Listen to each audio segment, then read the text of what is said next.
اچھا یہاں تک تہجد کا ذکر آیا. اب ہم آگے دیکھتے ہیں مقام محمود کا ذکر ہے. تو اس کو ہم دیکھتے ہیں کہ مقام محمود سے کیا مراد ہے.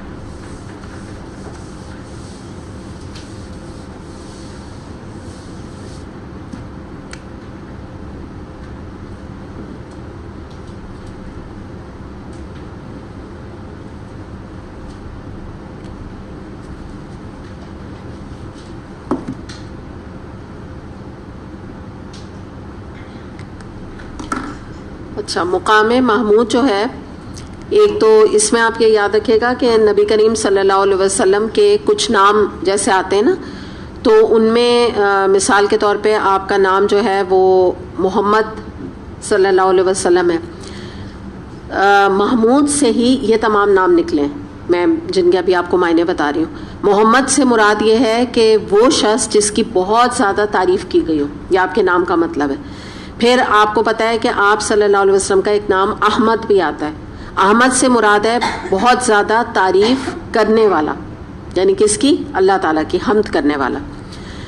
اور دنیا میں اگر اب اس حوالے سے اگر ہم دیکھیں تو دنیا میں آپ صلی اللہ علیہ وسلم کی بہت تعریف ہوئی، اور آخرت میں آپ خود اللہ تعالیٰ کی بہت زیادہ حمد کرنے والے ہوں گے. آپ صلی اللہ علیہ وسلم کے بارے میں آتا ہے کہ سب سے زیادہ آپ حمد کریں گے آخرت میں اللہ تعالیٰ کے پاس جب ہم سب پہنچیں گے. اچھا اب ہم یہ دیکھتے ہیں کہ مقام محمود سے کیا مراد ہے. پہلے تو میں ویسے ہی آپ کو بتا رہی ہوں، پھر ایک حدیث سے مزید آپ کو بات کو سمجھاؤں گی. مقام محمود قیامت کے دن نبی کریم صلی اللہ علیہ وسلم کو یہ ایک مقام ہے جو عطا کیا جائے گا جس پر آپ فائز ہوں گے. اور یہاں پر اس مقام پر آپ کا فائز ہونے کا مقصد کیا ہوگا یہ ہم دیکھتے ہیں.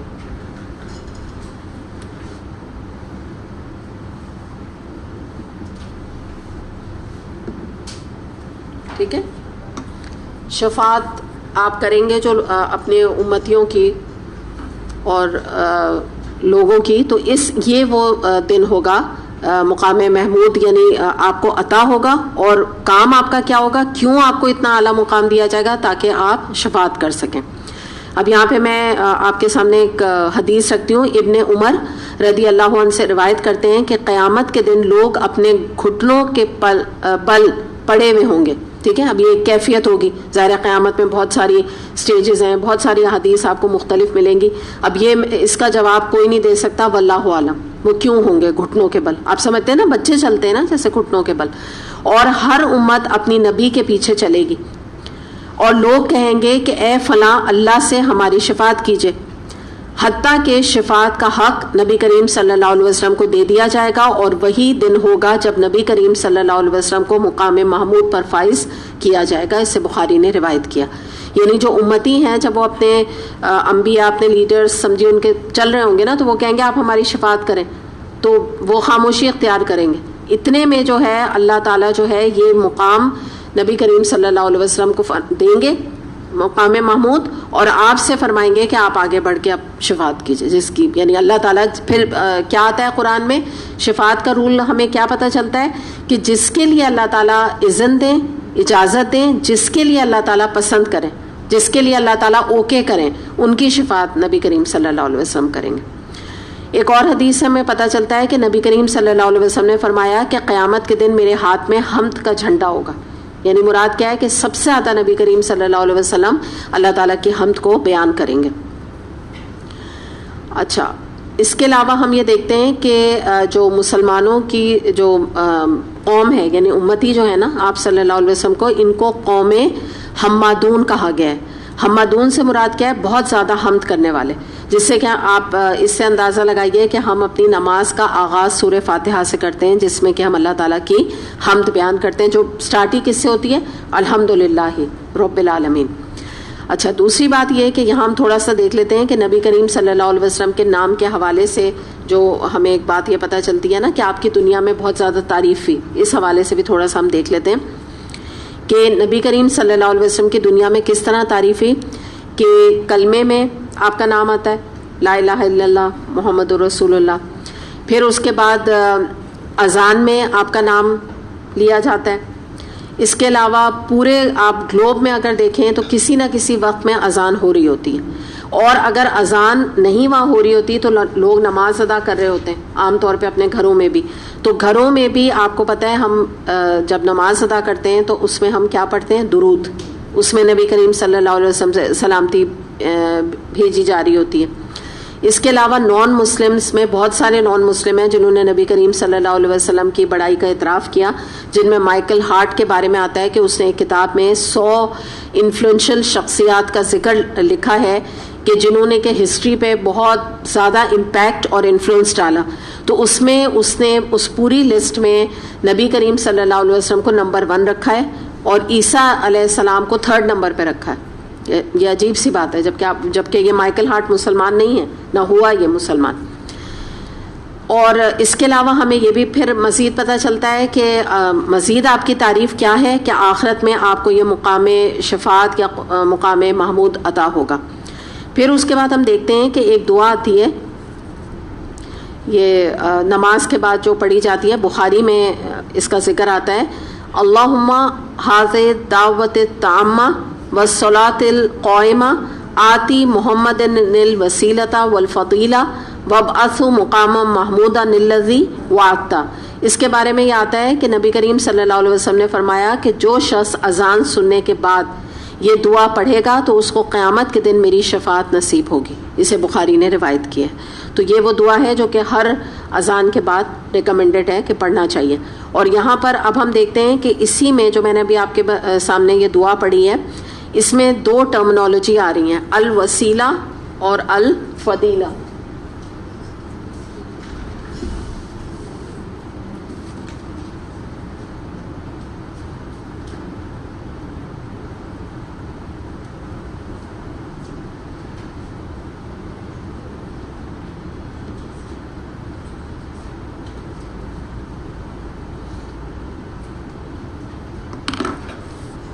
اس کے بارے میں یہ آتا ہے کہ جنت میں اعلیٰ ترین یہ مقام ہے نمبر 1 جس کا ذکر یہاں کیا جا رہا ہے, الوسیلہ. یہ وسیلہ نہیں مانگا جا رہا ہے, ایک بات یاد رکھیے گا, ٹھیک ہے؟ یہ ایک مقام ہے. یہ میں یہاں لکھ دیتی ہوں تاکہ آپ کو کلیئر ہو کہ یہ جو دعا میں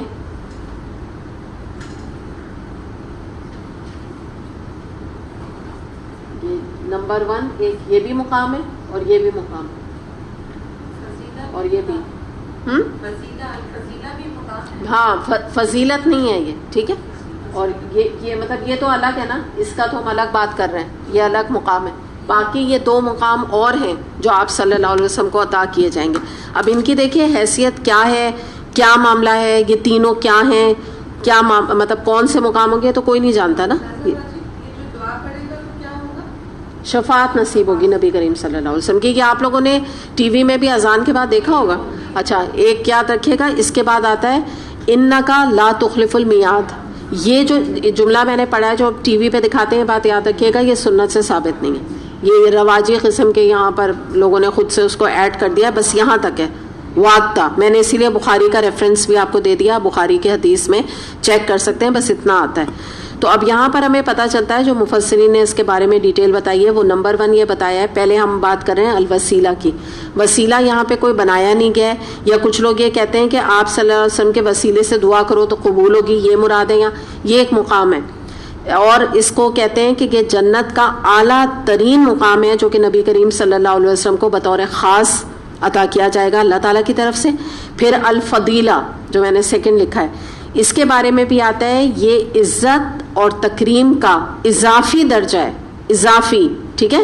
یعنی آپ سمجھ لیجئے ایڈیشن ہے آپ کے درجات میں جو نبی کریم صلی اللہ علیہ وسلم کو باقی تمام مخلوق کے اوپر عطا کیا جائے. نہیں مقام ہے, ہاں مطلب عزت اور تکریم کا درجہ ہے نا. مطلب مقام میں جیسے جنت کے 100 درجات ہیں نا, تو لوگ اپنے نیکیوں کے حوالے سے ان درجات میں جائیں گے نا. تو نبی کریم صلی اللہ علیہ وسلم کو اس کو درجہ, یعنی علماء نے, یہ تو میں وہ نہیں بتا رہی نا حدیث, یہ تو درجہ کہا گیا ہے اس کو, لیکن ایکچولی مقام ہے. آپ اس کو درجہ کہہ لیں, مقام کہہ لیں, تو یہ تمام مخلوق کے اوپر پرائیورٹی کے طور پہ نبی کریم صلی اللہ علیہ وسلم کو عطا کیا جائے گا.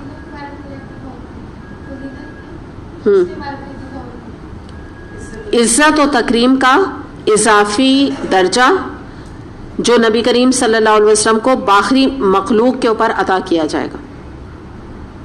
اور یہ میں آپ کو نا بخاری میں ہے یہ جو میں آپ کو ایکسپلینیشن دے رہی ہوں بخاری کی ایکسپلینیشن.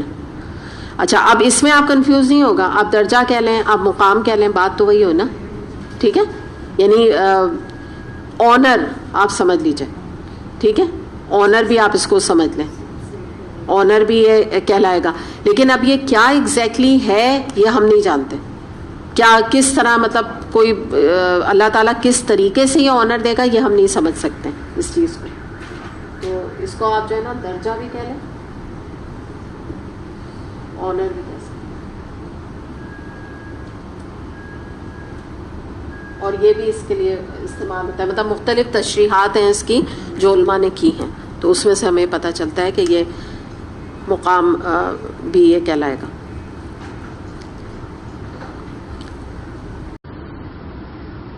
ٹھیک ہے, آگے چلتے ہیں. آیت نمبر ہے 80. وَقُلْ رَبِّ أَدْخِلْنِي مُدْخَلَ صِدْقٍ وَأَخْرِجْنِي مُخْرَجَ صِدْقٍ وَاجْعَلْ لِي مِن لَّدُنْكَ سُلْطَانًا نَصِيرًا. یہ دعا ہے. اور دعا کرو کہ اے پروردگار مجھ کو جہاں بھی تو لے جا سچائی کے ساتھ لے جا, اور جہاں سے بھی نکال سچائی کے ساتھ نکال, اور اپنی طرف سے ایک اقتدار کو میرا مددگار بنا دے. اب یہ ایک دعا ہے اور آپ کی قرآنی دعاؤں میں بھی آتی ہے. اگر آپ دیکھیں اس میں یہاں پر جو موجود ہے نا نورانی دعا کے اندر جو سیکشن ہے قرآنی دعاؤں کا, اس میں یہ دعا آتی ہے اور یہ بہترین دعا ہے. اور یہاں پر اصل میں اگر آپ دیکھیں تو ہجرت مدینہ کی طرف اشارہ ہے اس دعا میں. کس طرح سے اس کو ہم ابھی دیکھیں گے آگے جا کے. پہلے ہم یہ دیکھ لیتے ہیں کہ یہ ایسی دعا ہے کہ آپ کہیں پر بھی داخل ہو رہے ہوں, یعنی کسی مقام میں داخل ہو رہے ہوں. مثال میں اس کی دوں گی, آپ اس کلاس میں آ رہے ہو, یہاں پر آپ یہ دعا کر سکتے ہیں. آپ اس کے علاوہ جو ہے کسی ادارے میں کہیں پر آپ ایڈمیشن لینے جا رہے ہیں, آپ وہاں پہ یہ دعا کر سکتے ہیں کہ سچائی سے داخل کر, سچائی کے ساتھ تو ہمیں نکال. پھر آپ کہیں ٹریولنگ کر کے کسی شہر میں جاتے ہیں, لاہور ہے, اسلام آباد ہے, کہیں اور جا کسی دوسرے ملک میں جا رہے ہیں, وہاں آپ یہ دعا کر سکتے ہیں. اور اس کے علاوہ یہاں سے لوگ یہ بھی اس کو ذہن میں رکھ کے دعا کرتے ہیں کہ اللہ تعالیٰ تو سچائی کے ساتھ قبر میں داخل کرنا, اور سچائی کے ساتھ ہی ہمیں قبر سے قیامت کے دن نکالنا. تو اب آپ وہاں تک کی امیجنیشن اس میں کر سکتے ہیں. علماء نے مختلف اس کے بارے میں کہا ہے. اور یہ والی جو دعا ہے یہ نبی کریم صلی اللہ علیہ وسلم سے بھی ثابت ہے کہ آپ نے یہ ریکمینڈ کی تھی دعا پڑھنے کے لیے. اچھا اب ہم دیکھتے ہیں کہ یہ جیسے آ رہا ہے نا صدق کہ یہاں پہ مدخلہ صدقن, سچائی کے ساتھ داخل کر, تو اس طرح سے نا کچھ صدق کے حوالے سے اور بھی جگہ پہ قرآن کے مختلف مقامات پہ ذکر آتا ہے. جیسے سورہ یونس میں ہم نے پڑھا تھا قدمہ صدقن, قدمہ صدقن سے مراد ہے سچائی کا قدم. پھر سورہ شورا میں ابراہیم علیہ السلام کی دعا میں آیا تھا لسانہ صدقن, یعنی سچائی کی زبان. پھر سورہ قمر میں ہم پڑھیں گے آگے جا کے مقعد صدقن, سچائی کا مقام.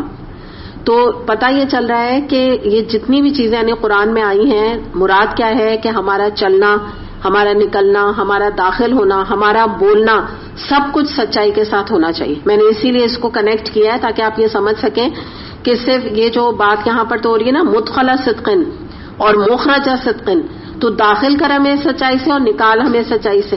تو اس کے علاوہ بھی قرآن میں جا بجا مقامات پہ اسی طرح کا صدق کا ہی ذکر ہے کہ اللہ تعالیٰ جیسے لسانہ صدقن ہے کہ اللہ تعالیٰ تمہاری زبان سے سچ بات ہی نکال.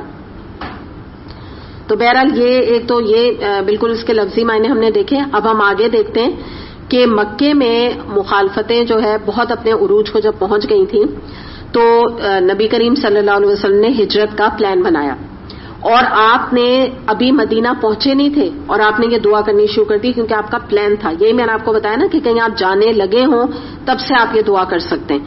تو کہتے یہ ہیں کہ اس دعا کا اثر یہ تھا کہ ابھی آپ صلی اللہ علیہ وسلم آلدو وہاں داخل نہیں ہوئے تھے, لیکن وہاں کے جو لوگ تھے ان کے دلوں میں آپ نے گھر کر لیا تھا. وہ ذہنی طور پہ یہ تیار ہو گئے تھے کہ آپ صلی اللہ علیہ وسلم اور ساتھ میں جو مسلمان ہیں مہاجر آنے والے ہیں, جس کا نتیجہ یہ نکلا تھا مواقعات مدینہ, جو آپ کو پتہ ہے کہ انصار نے آگے بڑھ کے کس طرح ان کو سہارا دیا تھا. تو یہ اس دعا کا نتیجہ تھا، یہ کہتے ہیں اس کی تفسیر میں. اور اس میں کیا آتا ہے کہ مصعب بن عمیر، آپ نے نام سنا ہوگا، رضی اللہ عنہ کو مدینے میں آپ صلی اللہ علیہ وسلم نے پہلے بھیجا سب سے پہلے. اور طریقہ کار کیا مدینے میں لے جا کر آپ نے کہا وہاں جا کے لوگوں کو قرآن پڑھاؤ، قرآن کی تعلیم دینا شروع کر دو. تو ابھی آپ نے ہجرت نہیں کی تھی. اور مصعب بن عمیر کو مقری کے نام سے لوگ پہچانتے تھے. مقری کا کیا مطلب ہوتا ہے؟ قرأت کرنے والا. اور آپ کو پتہ ہے نا کہ وہاں تو قرآن پڑھانے کا ہماری طرح پڑھانے کی ضرورت نہیں ہوتی تھی کہ یہاں پہ جیسے ایک ایک ورڈ ہے تو میں آپ کو اس کو ترجمہ کر کے دے رہی ہوں، ایک ایک چیز کو میں بتا رہی ہوں آپ کو نا، میننگز بتا رہی ہوں. وہاں تو وہ قرأت کرتے تھے، وہ سمجھ جاتے تھے، ان کی تو اپنی زبان تھی نا. تو وہ قرأت کرنے والوں کے نام سے وہ وہاں پہ یعنی ان کا مشہور ہو گئے تھے. اور انہوں نے ایسا قرآن کا میسج پہلے ہی جا کے آگے دے دیا کہ جب مسلمانوں نے وہاں جا کے ہجرت کی تو بہت اچھے طریقے سے انہوں نے ان کو ویلکم کیا. تو یہ ہے وہ دعا نا، اس کے بارے میں نبی کریم صلی اللہ علیہ وسلم نے بھی ریکمینڈ کیا ہے حدیث کے مطابق.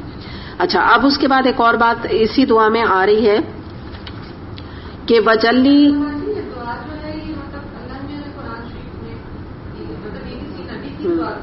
ناٹ اللہ میاں، اللہ تعالیٰ میں نے آپ سے کہا ہے. ہاں، کیا مطلب؟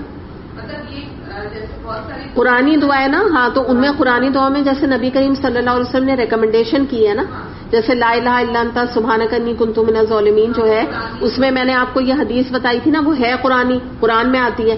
لیکن نبی کریم صلی اللہ علیہ وسلم نے فرمایا تھا کہ جو کوئی بھی اپنی فکروں کے لیے اور مسائل کے لیے اس دعا کو پڑھے گا تو اللہ تعالیٰ اسے ان فکروں سے نجات دے گا. تو بالکل اس طرح جیسے یہ ہے تو قرآنی، لیکن آپ صلی اللہ علیہ وسلم نے ریکمینڈ کی کہ ان کو مومنوں کو یا مسلمانوں کو اس دعا کو پڑھنا چاہیے.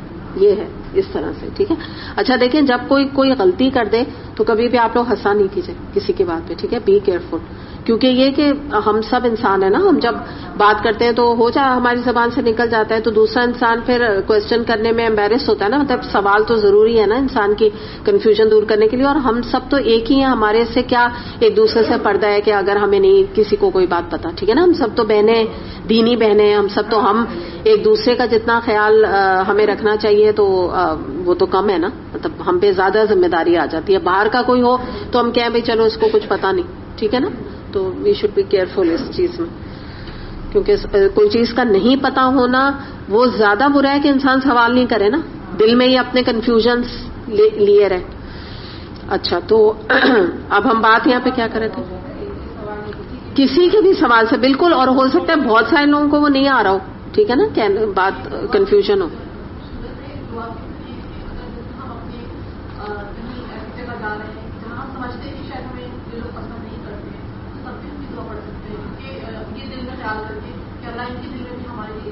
بالکل، آپ صلی اللہ علیہ وسلم نے اسی لیے ریکمینڈ کیا ہے باقاعدہ. یہ آپ نے کہا تھا کہ اس دعا کو پڑھا کرو کہیں جاتے وقت. بس اس طرح کی بات آتی ہے نا، زیادہ نہیں کوئی ڈیٹیل ہے کہ کہاں پڑھو، یہ نہیں ہے کہاں پڑھو. لیکن آپ جو کہہ رہی ہیں نا، کہیں پہ بھی آپ اس موقع کو لے سکتی ہیں، کسی بھی موقع کو سمجھ سکتی ہیں. جیسے ہمیں جب یہ آپ کو تو پتا ہے نا، ہما آپا نے جب پڑھایا تھا ہمیں تفسیر خود کرائی تھی نا، تو انہوں نے باقاعدہ میرے نوٹس میں لکھا ہوا ہے، میں وہی ابھی دیکھ رہی تھی کہ میرے نوٹس میں لکھا ہوا ہے کہ جیسے آپ یہاں آتے ہیں قرآن کی کلاس میں تو آپ یہ دعا پڑھ کے آئیں.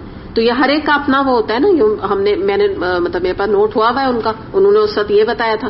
تو اب حالانکہ یہاں پہ آپ آ رہے ہیں تو آپ کو تو پتہ ہے آپ سچائی کے ساتھ ہی آ رہے ہیں اور سچائی کے ساتھ ہی آپ نکلیں گے، ہے نا بات پتہ ہے. لیکن پھر بھی یہاں پہ ریکمینڈ کیا ہوا ہے، ٹھیک ہے. تو اس میں یہ کہ بہت ہی پیاری دعا ہے واقعی، اگر آپ اس کے اوپر غور کریں. اب میں اس کی اگلے پارٹ پر آ رہی ہوں، جو بات آ رہی ہے نا کہ اور اپنی طرف سے ایک اقتدار کو میرا مددگار بنا دے. اب ایک طرف ہم یہ بات کریں اللہ تعالیٰ تو ہمیں سچائی سے داخل کر، سچائی سے نکال. اب ہمیں اللہ کے علاوہ ضرورت کس کی ہے؟ کیوں اقتدار بنا دے؟ اقتدار کا مطلب کیا ہوتا ہے؟ ہیلپ، طاقت. بالکل طاقت ہو، کوئی ہیلپ ہو، کوئی مطلب ایک ذہن میں کوئی بہت بڑی قوت آ رہی ہے، ٹھیک ہے، یہ سمجھے آپ. تو اب یہ تھوڑی سی بات وہ لگ رہی ہے نا کہ کیوں یہ ذکر ہے. تو اب اس کو آپ سمجھ لیجئے کہ اس میں جو بات آ رہی ہے وہ یہ بات آ رہی ہے کہ دیکھیں جب ہم کہیں پر جا رہے ہیں، جیسے مثال کے طور پہ آپ ابھی جیسے انہوں نے شاہینہ نے کہا نا، اس کی مثال آپ یہاں پر آپ لے سکتے ہیں. آپ کسی درس میں جا رہے ہیں درس دینے کے لیے، تو آپ یہ دعا کریں گے نا، اللہ مجھے سچائی سے داخل کر، سچائی سے نکال، تاکہ میں جو بات کہوں سچی بات کروں، حق بات پیغام آگے پہنچاؤں. مطلب یہاں تو بہت ہی ریکمینڈیڈ ہے، میں ویسے ہی کہہ رہی ہوں درس کے لیے کہ خاص طور پہ جو دینے. اب آپ کو سمجھ آ رہا ہے نا, جو دینے آ رہا ہے, اور آپ بھی جو یہاں سے پیغام لے کے جائیں, مراد کیا ہے؟ حق لے کے جائیں, سچائی کو لے کے جائیں. اللہ نہ کرے آپ کا دل میں کوئی غلط بات, کوئی ڈیویشن نہ آ جائے. اس لیے پتہ چلا بڑی امپورٹنٹ یہ آیت ہے. تو بات کیا ہوتی ہے کہ جب ہم دین کی خالی تبلیغ کر رہے ہوتے ہیں نا, جیسے ابھی ہم یہاں کر رہے ہیں تبلیغ, یا آپ کہہ لیجئے کہ درس دے رہے ہوتے ہیں, تو اس میں دنیاوی اسباب یا ذرائع کی کسی حد تک ضرورت ہوتی ہے. یعنی ایک پروگرام ہم لے کے چل رہے ہیں, یہاں تو اس طرح ذرائع تو واقعی چاہیے, جیسے اے سی چل رہا ہے, یا یہ ہے کہ ابھی یہ استعمال نہیں ہو رہا, ورنہ یہ یہاں پہ اسکرینز وغیرہ ہیں, اس طرح کی چیزیں نا ضرورت ہوتی ہے. تو لیکن یہ ہوتی ہے کہ ایک اکیلا انسان بھی, آپ اپنے گھر میں بھی اٹھ کے آپ ایک بکلیٹ لے کے 100 لوگوں کو بانٹ سکتے ہیں, پیغام کو آپ آگے پہنچا سکتے ہیں. ٹھیک ہے, اس میں آپ کو کوئی اقتدار, کوئی قوت کی ایسا ضرورت نہیں ہوتی. جیسے رسولوں کے ساتھ یہ ہوا کہ بعض دفعہ ان کے ساتھی کچھ کے نہیں تھے, نوح علیہ السلام کا کوئی ساتھی نہیں تھا, لیکن انہوں نے بہرحال اپنے طور پہ اکیلے تبلیغ کی, لوگوں تک پیغام پہنچایا, اور ان کو اقتدار کی کوئی ضرورت پڑی نہیں, اکیلے انہوں نے یہ کام کر لیا. اور آج بھی بہت سارے لوگ جماعت میں کام نہیں کرتے, اکیلے لیول پر دین کی تبلیغ کرتے ہیں. لیکن بات کیا ہوتی ہے, جب دین, 2 چیزیں میں آپ کو سمجھاؤں نا تو آپ کو پھر بات سمجھ آئے گی. ایک ہے دین کی تبلیغ,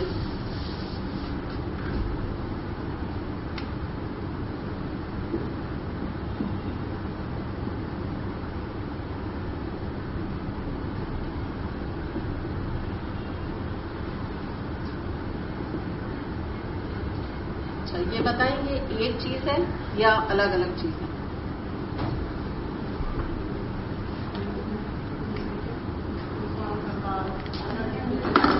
کیا فرق ہے بتائیں؟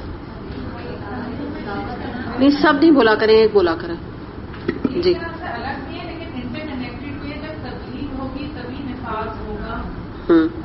نہیں وہ تو ٹھیک ہے, میں چین نہیں پوچھ رہی نا, بس مجھے یس اور نو کہ ایک ہیں الگ ہیں, الگ الگ ہے نا. ٹھیک ہے, ہاں آپ کیا؟ بالکل ٹھیک ہے نا, آپ نے ڈیفینیشن بھی دے دی نا. تو یہی والی بات ہے کہ جب ہم دین کو نافذ کرنے نکلتے ہیں نا, دین کو امپلیمنٹ کرنے کے لیے نکلتے ہیں, تو تب ہمیں دنیاوی اقتدار, دنیاوی قوت, دنیاوی اسباب, دنیاوی وسائل, فائنینشیل ایڈز, اور آپ جس کو کہہ لیجئے کہ بہت سارے لوگوں کی ٹیم, یہ تمام چیزیں درکار ہوتی ہیں. محض شوق سے, تمناؤں سے دین کا نفاذ نہیں ہو سکتا. تو یہ فرق ہے. تو جب آپ دین کو نافذ کریں گے تو اس دعا کی بدولت ہی دین نافذ ہو سکے گا کہ اللہ تعالیٰ تو ہمیں ایک اقتدار دے دے, یعنی تو ہمیں قوت دے دے. اب میں مزید آپ کو سمجھاؤں گی کہ قوت جو ہے, اب آپ مجھے بتائیے کہ قوت, جیسے میں نے آپ کو بتایا نا, ہیومن ریسورس بھی چاہیے, لوگ بھی چاہیے. نفاذ میں یہاں پر بھی چاہیے ہوتا ہے دین تبلیغ میں, لیکن اتنا کوئی ایشو نہیں ہے.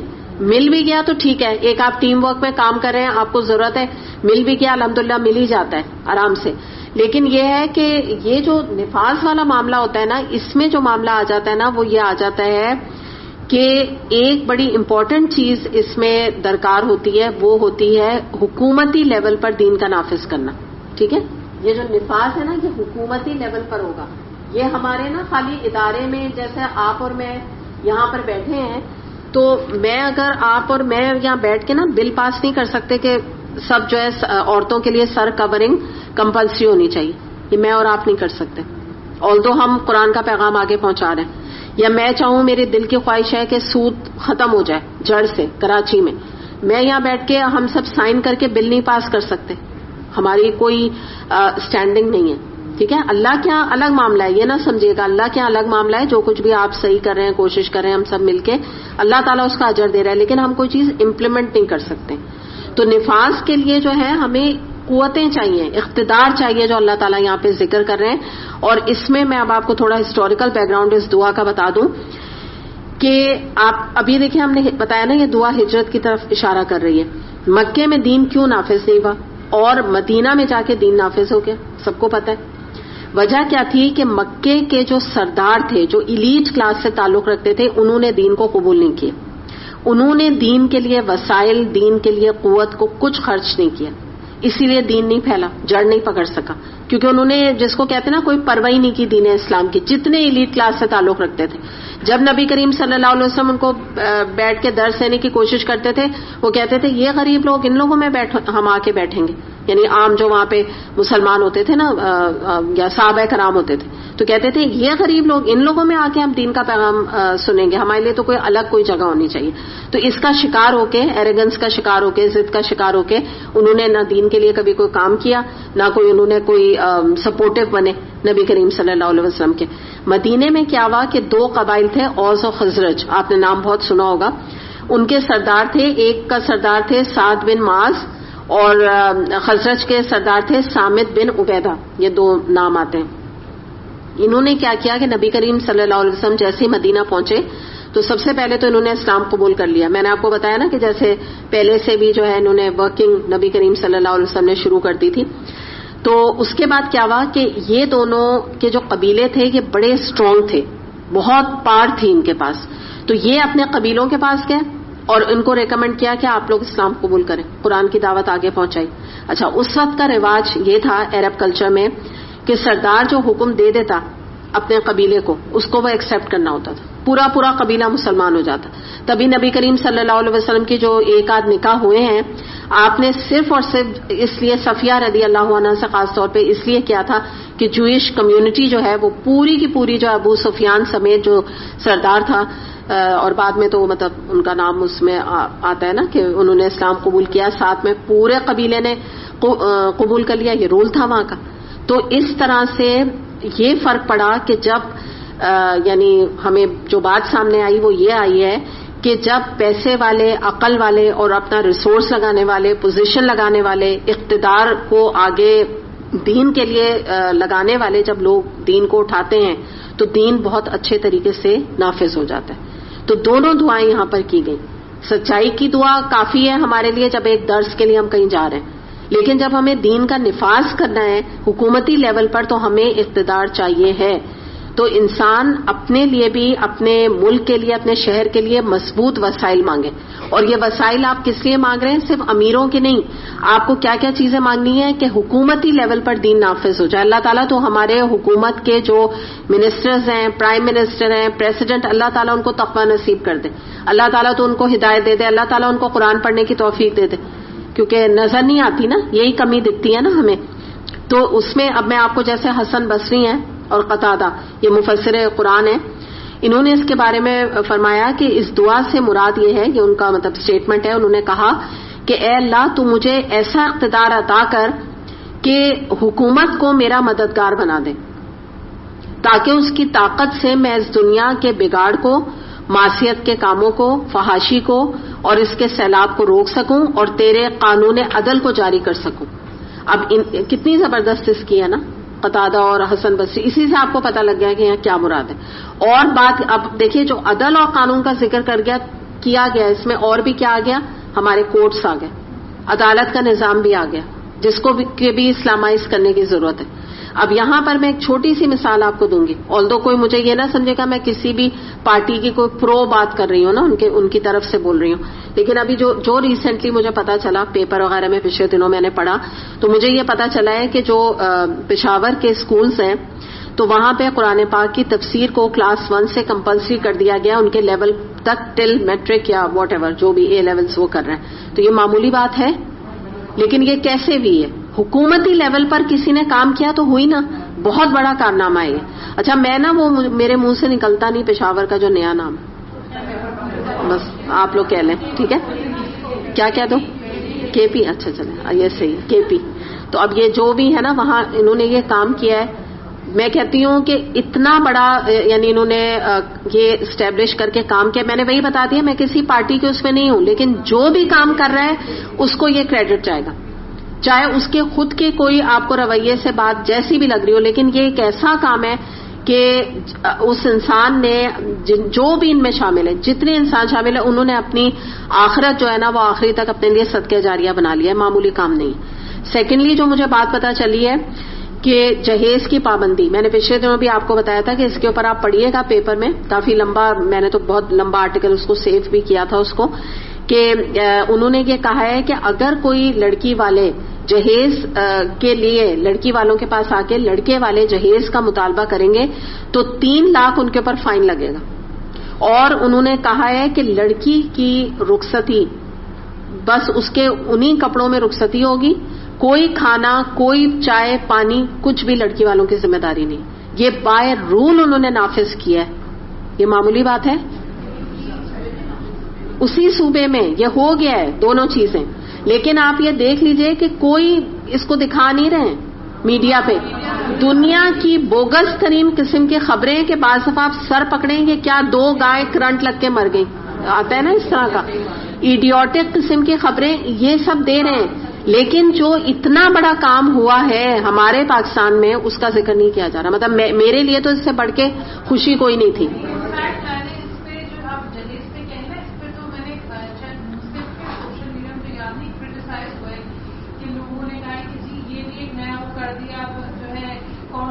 گھر گھر جا کے چیک رکھے گا, اس مطلب ہر باپ نے اپنی ہی بات کہ جی کون گھر گھر جا کے چیک کرے گا, کون وہ کرے گا. اگر لا آ گیا لوگ ہمت پکڑے اور کمپلین کر دیں تو ظاہری بات تو پکڑیں گے نا, وہ آف کورس کریں گے. اور سیکنڈلی یہ کہا ہے کہ جیسے ولیمے کا کھانا صرف ہوگا نا, اچھا عین سنت طریقہ ہے, آپ یقین کریں کہ لڑکی کے گھر کا کھانا کیوں منع ہے, اس پہ کوئی بوجھ نہ ڈالو. جہیز ٹوٹلی منع ہے, کا جہیز وہ دے گی نہیں نا, کوئی لڑکی نہیں دے گی.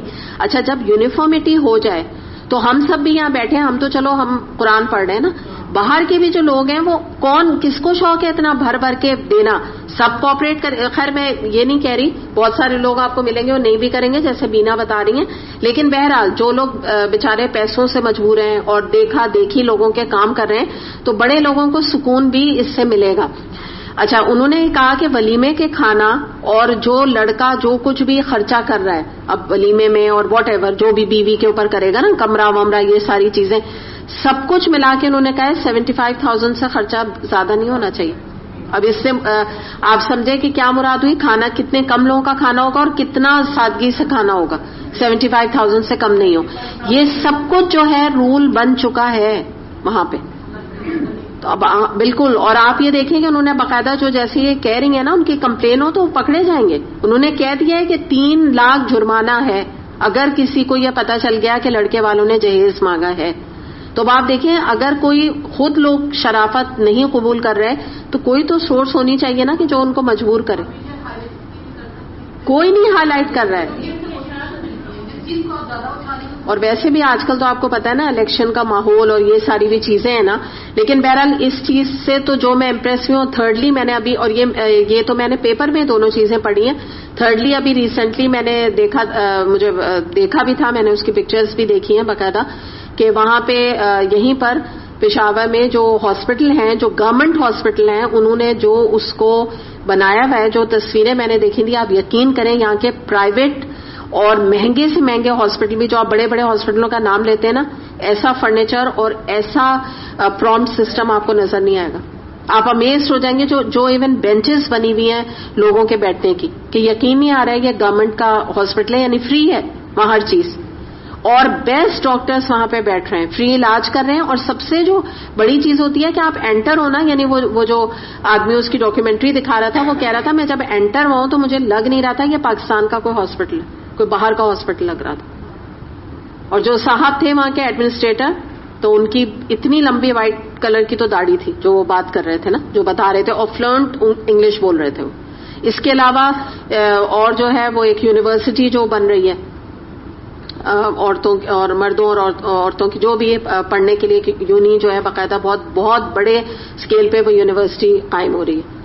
تو وہی میں آپ کو بتا رہی ہوں کہ یہ جو اس لیول پر جب آپ یہ احکامات کو, وہ تو چلے یونی کی بات ہے, یہ تو دونوں چیزیں بالکل اسلامک ہے نا. اور تھرڈ بھی ہاسپٹل کا بھی جو ہے یہ بھی تو اسلامی لحاظ سے ہے نا. عمر رضی اللہ عنہ کے زمانے میں کیا ہوتا تھا, ایک سے ایک سرائے, اور یہ جو ہاسپٹل کا ہم نام نہیں اس وقت دیتے تھے, لیکن وہاں پہ علاج ہوتا تھا, پٹی وغیرہ ہوتی تھی, شفا خانے جن کو ورڈ استعمال کیا جاتا ہے, تھے نا سارے. تو یہ تینوں چیزیں جو ممکن ہوئی ہیں, تو کسی تو ایک بندے کے ہاتھ میں کچھ اقتدار, کوئی قوت آئی تو اس نے اس کو امپلیمنٹ کیا نا. تو یہ اگر نہیں ہوگی نا تو دین کا نفاذ نہیں ہو سکتا ہے. یہ بات میں آپ کو سمجھانا چاہ رہی ہوں. صرف آپ اور میں بیٹھ کے نا نفاذ نہیں کر سکتے, ہم یہ چیزیں کر نہیں سکتے. یہی میں نے کہا جہیز پہ بولتے رہیں گے, لیکن آپ ہی میں سے کوئی اٹھ کے آئے گا کہے گا دیکھیے یہ مسئلے ہو رہے ہیں خاندان میں, یہ ہو رہا ہے, وہ ہو رہا ہے, یہ ہو رہا ہے. کیوں؟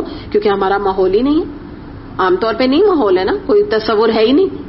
لیکن جب ایک رول بن جاتا ہے تو سب کے لیے آسانیاں ہو جاتی ہیں, اللہ ماشاءاللہ. وہی میں نے آپ سے کہا یقیناً جو امیر اور کروڑ پتی اور کھرب پتی لوگ ہیں جن کو سمجھ نہیں آتا کہ اپنے پیسے کو کدھر لگائیں, تو ان کو تو یقیناً غم ہوگا, جیسے بتا رہی ہیں بینا کہ ایسے کامنٹس نیگیٹو دینے والے دے رہے ہیں تو ظاہر ہے وہ تو دیتے رہیں گے, لیکن جو کرنے والا ہوتا ہے نا انسان, وہ اپنا کام کر جاتا ہے. تو آپ کو موقع ملے تو آپ دیکھیے گا, ڈان میں تو باقاعدہ ہیڈ لائن آئی تھی بہت بڑی, اس کے علاوہ جنگ اخبار میں بھی کافی اس کے بارے میں آیا ہے. اور یہ والا جو میں آپ کو قرآن کی تفسیر کا بتا رہی ہوں, یہ تو ڈان میں انہوں نے ہیڈ لائن لگائی تھی باقاعدہ انگلش پیپر پہ.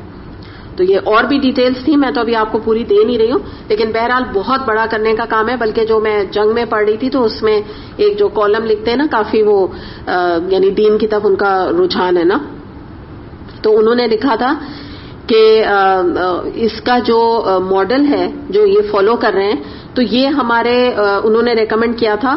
تو انہوں نے آگے جا کے پھر بات بھی کی تھی اور پوچھا تھا, تو سندھ, انہوں نے کہا کہ سندھ اور آگے پھر بلوچستان وغیرہ میں یہ کیوں نہیں ہو رہا ہے, یعنی اسی کو ہم فالو کریں. تو پھر یعنی اب اس کے اوپر, اسی ماڈل کے اوپر لوگوں نے جب یہ دیکھا ہے تو یہ اب بات چیز چل رہی ہے اس کے اوپر. اب اللہ تعالیٰ اس کو کامیابی دے. یعنی سندھ کے اسکولوں میں نا, انہوں نے سندھ کے اسکولوں میں بھی کہا ہے کہ جب انہوں نے یہ چیز کر کے دکھا دی, پتہ وہاں شروع ہو چکی ہے. اب ظاہر ہے ابھی انیشل سٹیج ہے, فرسٹ کلاس سے ہوئی ہے, تو انہوں نے کہا کہ باقاعدہ یعنی انہوں نے اس کو ریکمینڈ کیا ہوا تھا کہ جب وہ کر سکتے ہیں تو ہمارے جو یہاں پہ سندھی جو ہے ہم کراچی کے حوالے سے وہ کیوں نہیں کر رہے. آپ کے کہنے سے مجھے یاد ہے کہ پڑھا تھا کہ اسی پارٹی کے کسی نے جو ہے وہ ریزولوشن یس ایگزیکٹلی, ہاں یہی میں بات بتا رہی ہوں کہ ریزولوشن انہوں نے بھیجا ہے کہ آپ یہاں پر بھی کریں, تو انہوں نے ایگری کر لیا ہے. کیونکہ دیکھیں نا, اللہ کی جو چیز ہوتی ہے یا اللہ کا جو کلام ہوتا ہے, تو وہ تو کوئی منع کرتے ہوئے بھی ڈرے گا نا, مگر کوئی تو ایک ایسی قوت یا اقتدار یا اللہ جس سے کام لے لے. دیکھیں نا, کسی کے اندر خیر ہوتا ہے یقیناً تو اللہ تعالیٰ اس سے یہ کام لیتا ہے. یہ بات یاد رکھیے گا, جو اچھی بات ہے اس کو کہنا چاہیے. اور نہ یہاں ہمارا مقصد کوئی پولیٹیکل ایجنڈا ہے, ہم تو اس کے اوپر بات نہیں کرتے, ہم تو کام کی بات کر رہے ہیں. جو بھی کرے, وہ سندھی کرے, بلوچستانی کرے, کوئی بھی نام ہو اس کا, ہم تو یہاں پولیٹیکل نام بھی نہیں لیتے, لیکن کرنے کا کام یہ. آپ دیکھیے کہ ویسے آپ دیکھ لیجئے پاکستان بنے کتنا عرصہ ہو گیا, کتنی یہاں پہ 5-5 سال اور حکومتیں کر کے, پریزیڈنٹ بن کے, پرائم منسٹر بن کے لوگ آ رہے ہیں, جا رہے ہیں, آتے ہیں, پھر آتے ہیں, چلے جاتے ہیں. کسی کو, میں ویسے ہی کہہ رہی ہوں, توفیق کی بات ہے, کسی کو نہیں ہوتی. تو یہ اتنی کوئی مشکل چیز تو نہیں ہے نا جو انہوں نے کر ہی دیا ہے. اور دوسری بات یہ کہ قرآن پڑھانے کے کیا سائیڈ افیکٹ ہوں گے بھائی, کس چیز سے ڈرے جاتے ہیں, کس چیز سے ان کو خوف ہے کہ اس کو امپلیمنٹ نہیں ہونے دیتے. تو بہرحال اللہ تعالیٰ بہتری کرے, لیکن بتانا آپ کو مقصود صرف یہی تھا کہ یہ جو مانگا گیا ہے نا یہاں پہ اقتدار, یہ نفاذ کے لیے پری ریکوزٹ, دین کا نفاذ کے بغیر نہ ہو نہیں سکتا. چلیں آگے دیکھتے ہیں. وَقُلْ جَاءَ الْحَقُّ وَزَهَقَ الْبَاطِلُ إِنَّ الْبَاطِلَ كَانَ زَهُوقًا, اور اعلان کر دو کہ حق آ گیا اور باطل مٹ گیا, اور باطل تو مٹنے ہی والا ہے.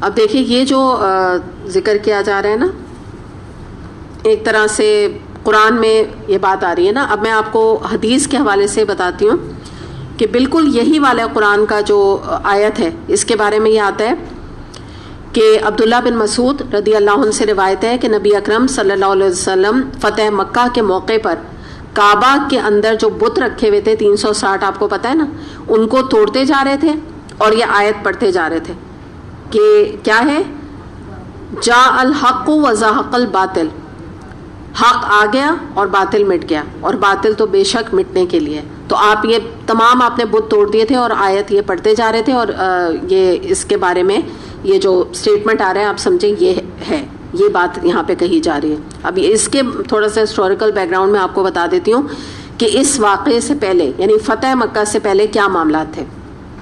مسلمانوں کی ایک بڑی تعداد مکہ چھوڑ کے سب سے پہلے حبشہ ہجرت کر کے چلی گئی تھی. اتنے ان کے پاس ظلم و ستم مکے میں ہوئے کہ حبشہ چلے گئے. نمبر 1 یہ مسئلہ تھا. پھر رسول اللہ صلی اللہ علیہ وسلم کی جان بھی خطرے میں تھی کفار سے کہ وہ مار دیں گے.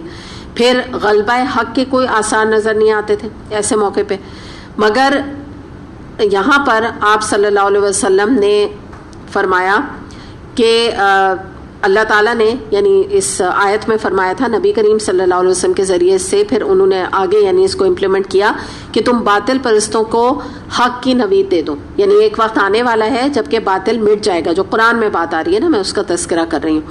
اور آپ یہ دیکھیے کہ ودن 9 years اس آیت کے نبی کریم صلی اللہ علیہ وسلم مکے میں ایک فاتح کی حیثیت سے داخل ہوئے. کعبے میں 360 بت رکھے ہوئے تھے، ان کو آپ نے باقاعدہ توڑا، اور آپ صلی اللہ علیہ وسلم جیسے پھر میں آگے بتا رہی ہوں کہ ضرب لگاتے جاتے تھے ایک ایک بت کے اوپر، اور یہی جو ہے الفاظ ادا کرتے جاتے تھے. یہ بخاری میں طویل پوری حدیث آتی ہے. تو اب یہاں پر ہم دیکھتے ہیں کہ اگر آپ کہیں پر دیکھیں، کسی بھی ملک میں دیکھیں، کسی شہر میں دیکھیں، کسی آپ جگہوں پہ دیکھیں کہ وہاں پہ باطل کا غلبہ ہے. باطل کیا ہوتا ہے؟ اللہ کی معصیت کے کام، گناہ کے کام وہاں پر ہو رہے ہیں، نظام وہاں پہ غلط چل رہا ہے. جیسے مثال کے طور پہ ہمارا پاکستان ہو کے اور یہاں پر سود کا کاروبار عام ہے، یا یہ کہ آپ یہ دیکھ رہے ہیں کہ ہم ایک اسلامی اسٹیٹ ہیں، اس کے باوجود ناچ و گانے پہ کوئی پابندی نہیں ہے، میوزک پہ کوئی پابندی نہیں ہے، موویز پہ کوئی پابندی نہیں، بے حیائی پہ کوئی پابندی نہیں. بل بورڈز میں آپ دیکھیے آدمی مریاں بالکل نیوڈ تقریباً ڈریسز میں عورتیں ہیں، کوئی پابندی نہیں ہے. سر کورنگ کوئی پابندی نہیں میڈیا پہ آنے کے لیے. میڈیا پہ آنے کے لیے جینس پہنے، شارٹ سکرٹس پہنے، کوئی بھی پروگرام چلا دیں، کوئی اس میں ایشو نہیں. تو جب آپ یہ دیکھیں کہ باطل کا غلبہ ہے تو اس سے مراد یہ کہ حق کو نمایاں کرنے والے، حق کو اٹھانے والے لوگوں کی کمی. اب آپ اس پچھلی آیت سے ریلیٹ کر لیں گی نا کہ اقتدار نہیں ہے ہمارے پاس آج، مسئلہ یہ.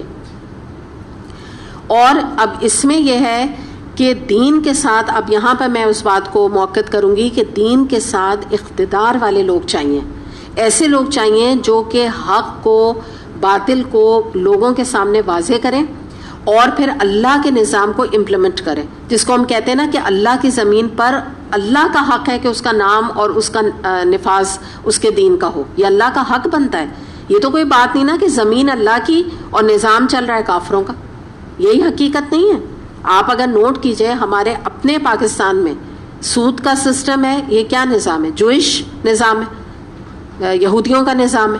فلم انڈسٹری وغیرہ آج اگر آپ ویسٹ میں دیکھیے، جتنی میڈیا اور ہالی ووڈ کی انڈسٹری ہے یہ جوئش کے پاس تو، لابی کے پاس تو ہے ساری. CNN، Fox entertainment T V اور یعنی ان کے جو انٹرٹینمنٹ ٹی وی ہیں، اس کے علاوہ فاکس نیوز وغیرہ جو ہے، یہ آپ کیا سمجھتے ہیں؟ یہ سب جو ہے جوئش لابی کے پاس ہے، سب کچھ یہ جیوز کے پاس ہے، یہ طاقتیں. تو وہی والی بات ہے کہ حق جو ہے وہ خود نہیں چل سکتا، اس کے پیر نہیں ہوتے حق کے نا. ایک طاقت ہے حق کے اندر بہت بڑی، لیکن وہ چل نہیں سکتا ہے. اس کو چلانے کے لیے لوگ درکار ہیں، اقتدار چاہیے. جیسے ایک تلوار ایک جگہ پہ کونے میں رکھی ہوئی ہے، ہم سب کو پتہ ہے کہ تلوار کا کام کیا ہے، اس سے جہاد کرنا ہے. لیکن وہ تلوار کو کوئی اٹھائے گا تو اس سے جہاد کرے گا نا، ورنہ وہ کیا کونے میں پڑی ہوئی ہے تو بڑی اچھی چیز جہاد کرنے کے لیے، لیکن اس کا کوئی مصرف نہیں ہے.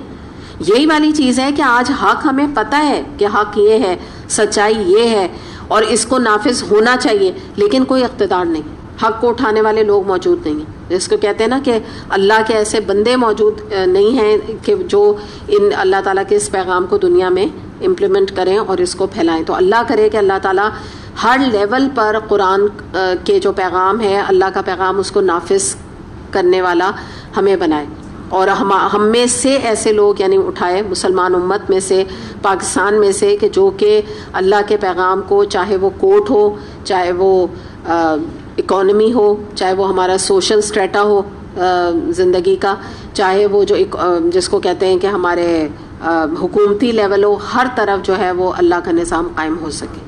تو بہرحال اگر دعا میں بھی بڑی طاقت ہے تو انسان دعا تو کر سکتا ہے نا. آپ دیکھیے کسی کی دعائیں ہیں جو یہ وجود میں آئی ہیں نا، اور پھر قطرہ قطرہ کر کے ہی دریا بنتا ہے اگر دیکھا جائے تو. چلیں آگے دیکھتے ہیں، آیت نمبر 82 ہے. وَنُنَزِّلُ مِنَ الْقُرْآنِ مَا هُوَ شِفَاءٌ وَرَحْمَةٌ لِّلْمُؤْمِنِينَ وَلَا يَزِيدُ الظَّالِمِينَ إِلَّا خَسَارًا. ہم نے اس قرآن کے سلسلہ تنزیل میں وہ کچھ نازل کر رہے ہیں جو ماننے والوں کے لیے تو شفا ہے اور رحمت ہے، مگر ظالموں کے لیے خسارے کے سوا اور کسی چیز میں اضافہ نہیں کرتا. اب یہ بھی بڑی اہم بات ہے، یہاں پہ قرآن کے لیے کچھ فائدے بتائے گئے ہیں کہ جو قرآن کو مان لیتے ہیں تو ان کے لیے قرآن میں شفا بھی ہے اور اللہ کی رحمت بھی ہے. لیکن کس کے لیے؟ جو قرآن کو مان لیں، جو قرآن کو پڑھیں، جو قرآن کو اہمیت دیں، جو اس کے احکامات کے اوپر اللہ کے عمل کریں، قرآن کے احکامات کو آگے بڑھ کے امپلیمنٹ کریں، اپنی زندگیوں میں بھی کریں اور دوسروں کی زندگیوں میں بھی کریں، اور ایک پوری حکومتی لیول پر بھی یہ کام کریں. اب اس میں ہم یہ دیکھتے ہیں کہ شفا کس طرح قرآن میں موجود ہے. سب سے پہلے جو شفا ہے قرآن میں، جب آپ قرآن پڑھنا شروع کریں گے تو ذہنی بیماریاں، ڈپریشن، انزائٹی، سٹریس، گھبراہٹ اور مختلف قسم کی جو ہوتی ہیں بیماریاں، جیسے ہم لوگوں نے کل بھی بات کی تھی نا، obsessive compulsive behavior، یہ سب ایک دماغی بیماریاں ہوتی ہیں. احساس محرومی، انفیریورٹی کمپلیکس، یہ تمام چیزیں جو ہے، ان تمام بیماریوں سے قرآن میں شفا موجود ہے. جب انسان قرآن پڑھتا ہے تو انسان کا دل کھل جاتا ہے. اور میں نہ جانے میں آپ کو کتنے لوگوں کے بارے میں بتا سکتی ہوں کہ جنہوں نے، جو کہ ڈپریشن کے، انزائٹی کے مریض تھے، اور انہوں نے جب قرآن پڑھنا شروع کیا تو ان کی آہستہ آہستہ کر کے تمام اینٹی ڈپریسنٹ، سیڈیٹیوز، تمام دوائیں جو ہے وہ ختم ہو گئیں. ایک کے بارے، ایک بالکل، یعنی میں بہت ہی فرسٹ ہینڈ آپ کو نالج دے رہی ہوں، میں بہت ہی قریبی کسی کو جانتی ہوں، تو ان کے ساتھ ایک سمجھیے ہمارے فیملی فرینڈس میں سے ہے نا، تو ان کے ساتھ کچھ مسائل ہوئے تھے شادی کے حوالے سے نا، ڈیورس وغیرہ ہو گئی تھی. تو اس کے بعد جو ہے نا ان کو انسومیا ہو گیا تھا، جس میں خاتون کے بارے میں آپ کو بتا رہی ہوں. خاتون کیا، اس وقت ینگ لڑکی تھی نا وہ، تو اس کو انسومیا ہو گیا تھا. تو بہت علاج کرایا، بہت جگہ ڈاکٹرز کے ساتھ دوائیں وغیرہ لیں، لیکن کسی سے بھی ان کا کیور نہیں ہوا. تو ایک کوئی تھے تو وہ ہومیوپیتھک کے ڈاکٹر، تو مگر انہوں نے جب ان کے پاس لے کے گئے، ان کے ہاتھ میں بہت شفا تھی، تو ان کے پاس جب لے کے گئے تو انہوں نے کہا کہ میں تمہیں ایک چیز ریکمینڈ کروں گا، تم اس کو ٹرائی کر کے دیکھو. اچھا، جس لڑکی کا میں بتا رہی ہوں اس کا کوئی خاص دین کی طرف رجحان تھا نہیں، نمازیں بھی کوئی خاص نہیں، کوئی قرآن سے بھی کوئی رغبت نہیں. تو انہوں نے کہا کہ تم رات کو سونے، جو تمہیں نیند، مطلب اس کا یہ حال تھا کہ 1 سیکنڈ کے لیے وہ رات کو نہیں سوتی تھی. اور آپ کو پتہ ہے اگر یہ زیادہ انسومیا پرولونگ کر جائے تو نروس بریک ڈاؤن بھی انسان کا ہو سکتا ہے نا، بڑا مطلب ویسی چیز ہوتی ہے، بری ہوتی ہے، انسان کے نروس کو شیٹر کر دیتی ہے. تو اس میں انہوں نے کہا کہ رات کو قرآن مجید تم نکالو اور اس کو تم پڑھنا شروع کرو، اور جب تک تم پڑھتی رہو جب تک تمہیں نیند کا غلبہ نہ ہو. تو پہلے دن جب اس نے پڑھا تو کافی، اس نے جو رپورٹ دی تو اس نے شروع میں، یعنی اس نے کچھ دنوں تک جب پڑھا تو کافی دیر تک اس کو قرآن پڑھنا پڑا، تب جا کے نیند آئی. تو ظاہر ہے جو ایک انسان جس کو پلیجر ملتا ہے اس کے لیے تو قرآن پڑھنا آسان ہوتا ہے نا، جس کا قرآن سے تعلق نہ ہو تو اس کو تو لگے گا بہت ٹائم لگ رہا ہے. تو وہی اس نے کمپلین کی کہ ہاں مجھے آ تو گئی نیند لیکن بہت ٹائم لگا. تو سب نے کہا بھائی تم شکر ادا کرو کہ تم سو تو گئی نا. تو اس نے کہا ہاں یہ تو بات ہے، میں سو تو گئی. اس کے بعد گریجولی ود ان ویکس، میں یہ آپ کو اس کے بارے میں بتا رہی ہوں کہ اس نے اپنی مدر کو یہ بتایا کہ میں قرآن کھول کے ایک لائن پڑھتی ہوں اور میں ادھر گر جاتی ہوں نیند سے، بس اس سے زیادہ مجھے پڑھنا نہیں پڑتا. تو اس طرح کے میں آپ کو کتنے واقعات بتا سکتی ہوں نا. قرآن کے خاص طور پہ جو کورسز باقاعدہ جو تفسیر کا کورس ہوتا ہے، غور و فکر جس کو ہم کہتے ہیں نا، ہم کرتے ہیں، تو اس میں کتنے لوگوں کو جانتی ہوں کہ میں کسی کو جانتی ہوں کہ جو ان کو بہت زیادہ انزائٹی، ڈپریشن اور بہت ہی اینٹی ڈپریسنٹ لیتی تھیں وہ، اور میرڈ تھیں اور اسی کی بیماری کی وجہ سے بچوں کو بھی نہیں دیکھ پاتی تھیں. اور ظاہر ہے جب آپ کو پتہ ہے اینٹی ڈپریسنٹ اور سیڈیٹیوز آپ لیں تو پھر وہ نیند کا بھی بے تکے ٹائم پہ نیند کا غلبہ ہوتا ہے، رات کو نیند نہیں آتی اور پھر بے تکے اوقات میں نیند آنے لگتی ہے. تو یہ سب ان کے مسائل چل رہے تھے. تو قرآن کی کلاس میں وہ خود کہتی ہیں کہ میں اچانک، مجھے نہیں پتا، کہیں ڈھونڈ ڈھانڈ کے قرآن کی کلاس میں بیٹھی اور پھر گریجولی قرآن کی کورس کیا. تو جب کورس کرتے ہیں تو اس میں، کیونکہ میرے ساتھ ہی مطلب میں ان کو جانتی ہوں، پڑھا تھا، تو اس میں یہ ہوتا ہے کہ آپ کو لفظی ترجمہ یاد کرنا ہوتا ہے، جو ویسا ایکسٹینسو کورس ہوتا ہے نا، جو صبح کا میں نے جیسے مارننگ کورس آپ کو بتایا، تو ورڈ ٹو ورڈ ٹرانسلیشن یاد کرنی ہوتی ہے. تو وہ کہہ رہی تھیں کہ شروع میں دوا وہ لے رہی تھیں تو ان کو پتہ نہیں چلتا تھا، تو اب کہ جیسے مثال کے طور پہ وہ ترجمہ یاد کر رہی ہیں قرآن کا، تو ترجمہ کرتے کرتے وہ سو جاتی تھیں، ان کے ہاتھ میں ہوتا تھا پارا اور وہ سو جاتی تھیں. تو گریجولی پھر ان کی ایک ایک کر کے انہوں نے دوائیں چھوڑی، کیونکہ اتنا سکون اور اتنا ان کے دل کو چین ملا، اور دواؤں کی وجہ سے یعنی جو دوائیں تھیں وہ ان کی چھٹ گئیں، تو ان کو وہ لگا کہ شاید دواؤں کا اثر زیادہ ہو گیا، تو وہ دواؤں کا اثر نہیں تھا، وہ نیچرلی کیور ہو گیا تھا ان کا. تو بعد میں ایک ایک کر کے ان کی دوا بھی چھوٹ گئی، ان کی اینزائٹی بھی دور ہو گئی، ڈپریشن کا مرض سے ان کو نجات مل گئی. تو یہ میں کوئی آپ کو ایک آدھ مثالیں نہیں، میں نہ جانے کتنی مثالیں آپ کو دے کے بتا سکتی ہوں. اور اب اگر آپ نیٹ بھی کھول کے دیکھیں اور ان لوگوں کو اگر آپ دیکھیں جو دین کی طرف آئے ہیں اور جو ریورٹس ہیں، جن کو ہم کہتے ہیں کہ کرسچن سے مسلمان ہو گئے، جو سے مسلمان ہو گئے، تو وہ بھی جو ایک بہت امپورٹنٹ بات کہتے ہیں کہ جو ہمیں نصیب ہوئی ہے وہ دل کا اطمینان ہے. پیس ایٹ ہارٹ ورڈ استعمال کرتے ہیں. آپ میجورٹی ریورٹس کے بارے میں آپ یہ پڑھ لیجیے، آپ کو یہ پتہ چلے گا کہ جو ان میں سے جو اب ان کا نام آتا ہے نا، جو یہ تھے کیٹ اسٹیونس جو تھے، یوسف اسلام اب ان کا نام ہے، تو ان کا بھی میں نے انٹرویو دیکھا تھا، تو اس میں انہوں نے کہا تھا کہ جو سب سے بڑی چیز جو مجھے قرآن پڑھ کے اور مسلمان ہو کے نصیب بھی ہے وہ دل کا اطمینان اور پیس ہے، امن مجھے نصیب ہوا. تو چلیں آج اتنے ہی کریں گے. وآخر دعوانا ان الحمد للہ رب العالمین. سبحانک اللہم و بحمدک، اشہد ان لا الہ الا انت، استغفرک و اتوب الیک. السلام علیکم ورحمۃ اللہ وبرکاتہ. السلام علیکم. کیا حال ہے ہم سب کے؟ الحمدللہ. انشاءاللہ تعالی ہم سورہ بنی اسرائیل آیت نمبر 82 کی انشاءاللہ تعالی تفسیر مکمل کرتے ہیں. نحمدہ و نصلی علی رسولہ الکریم، اما بعد، فاعوذ باللہ من الشیطان الرجیم، بسم اللہ الرحمن الرحیم. رب اشرح لی صدری ویسر لی امری واحلل عقدۃ من لسانی یفقہوا قولی. آمین یا رب العالمین. آیت نمبر 82 ہم نے شروع کر دی تھی اس کی تفسیر، تو تھوڑا سا اس کا ترجمہ دیکھ لیتے ہیں تاکہ آپ کا ایک تھوڑا ریکیپ ہو جائے کہ بات کیا ہو رہی تھی. ہم اس قرآن کے سلسلہ تنزیل میں وہ کچھ نازل کر رہے ہیں جو ماننے والوں کے لیے تو شفا اور رحمت ہے، مگر ظالموں کے لیے خسارے کے سوا اور کسی چیز میں اضافہ نہیں کرتا. تو یہاں پر ہم نے دیکھنا شروع کیا تھا کہ قرآن میں کس کس طرح کے شفا موجود ہیں. تو پہلا ہم نے یہ دیکھا تھا کہ ذہنی بیماریاں، ڈپریشن، ان تمام چیزوں کا علاج ہے، اس پہ ہم نے بات کر لی تھی.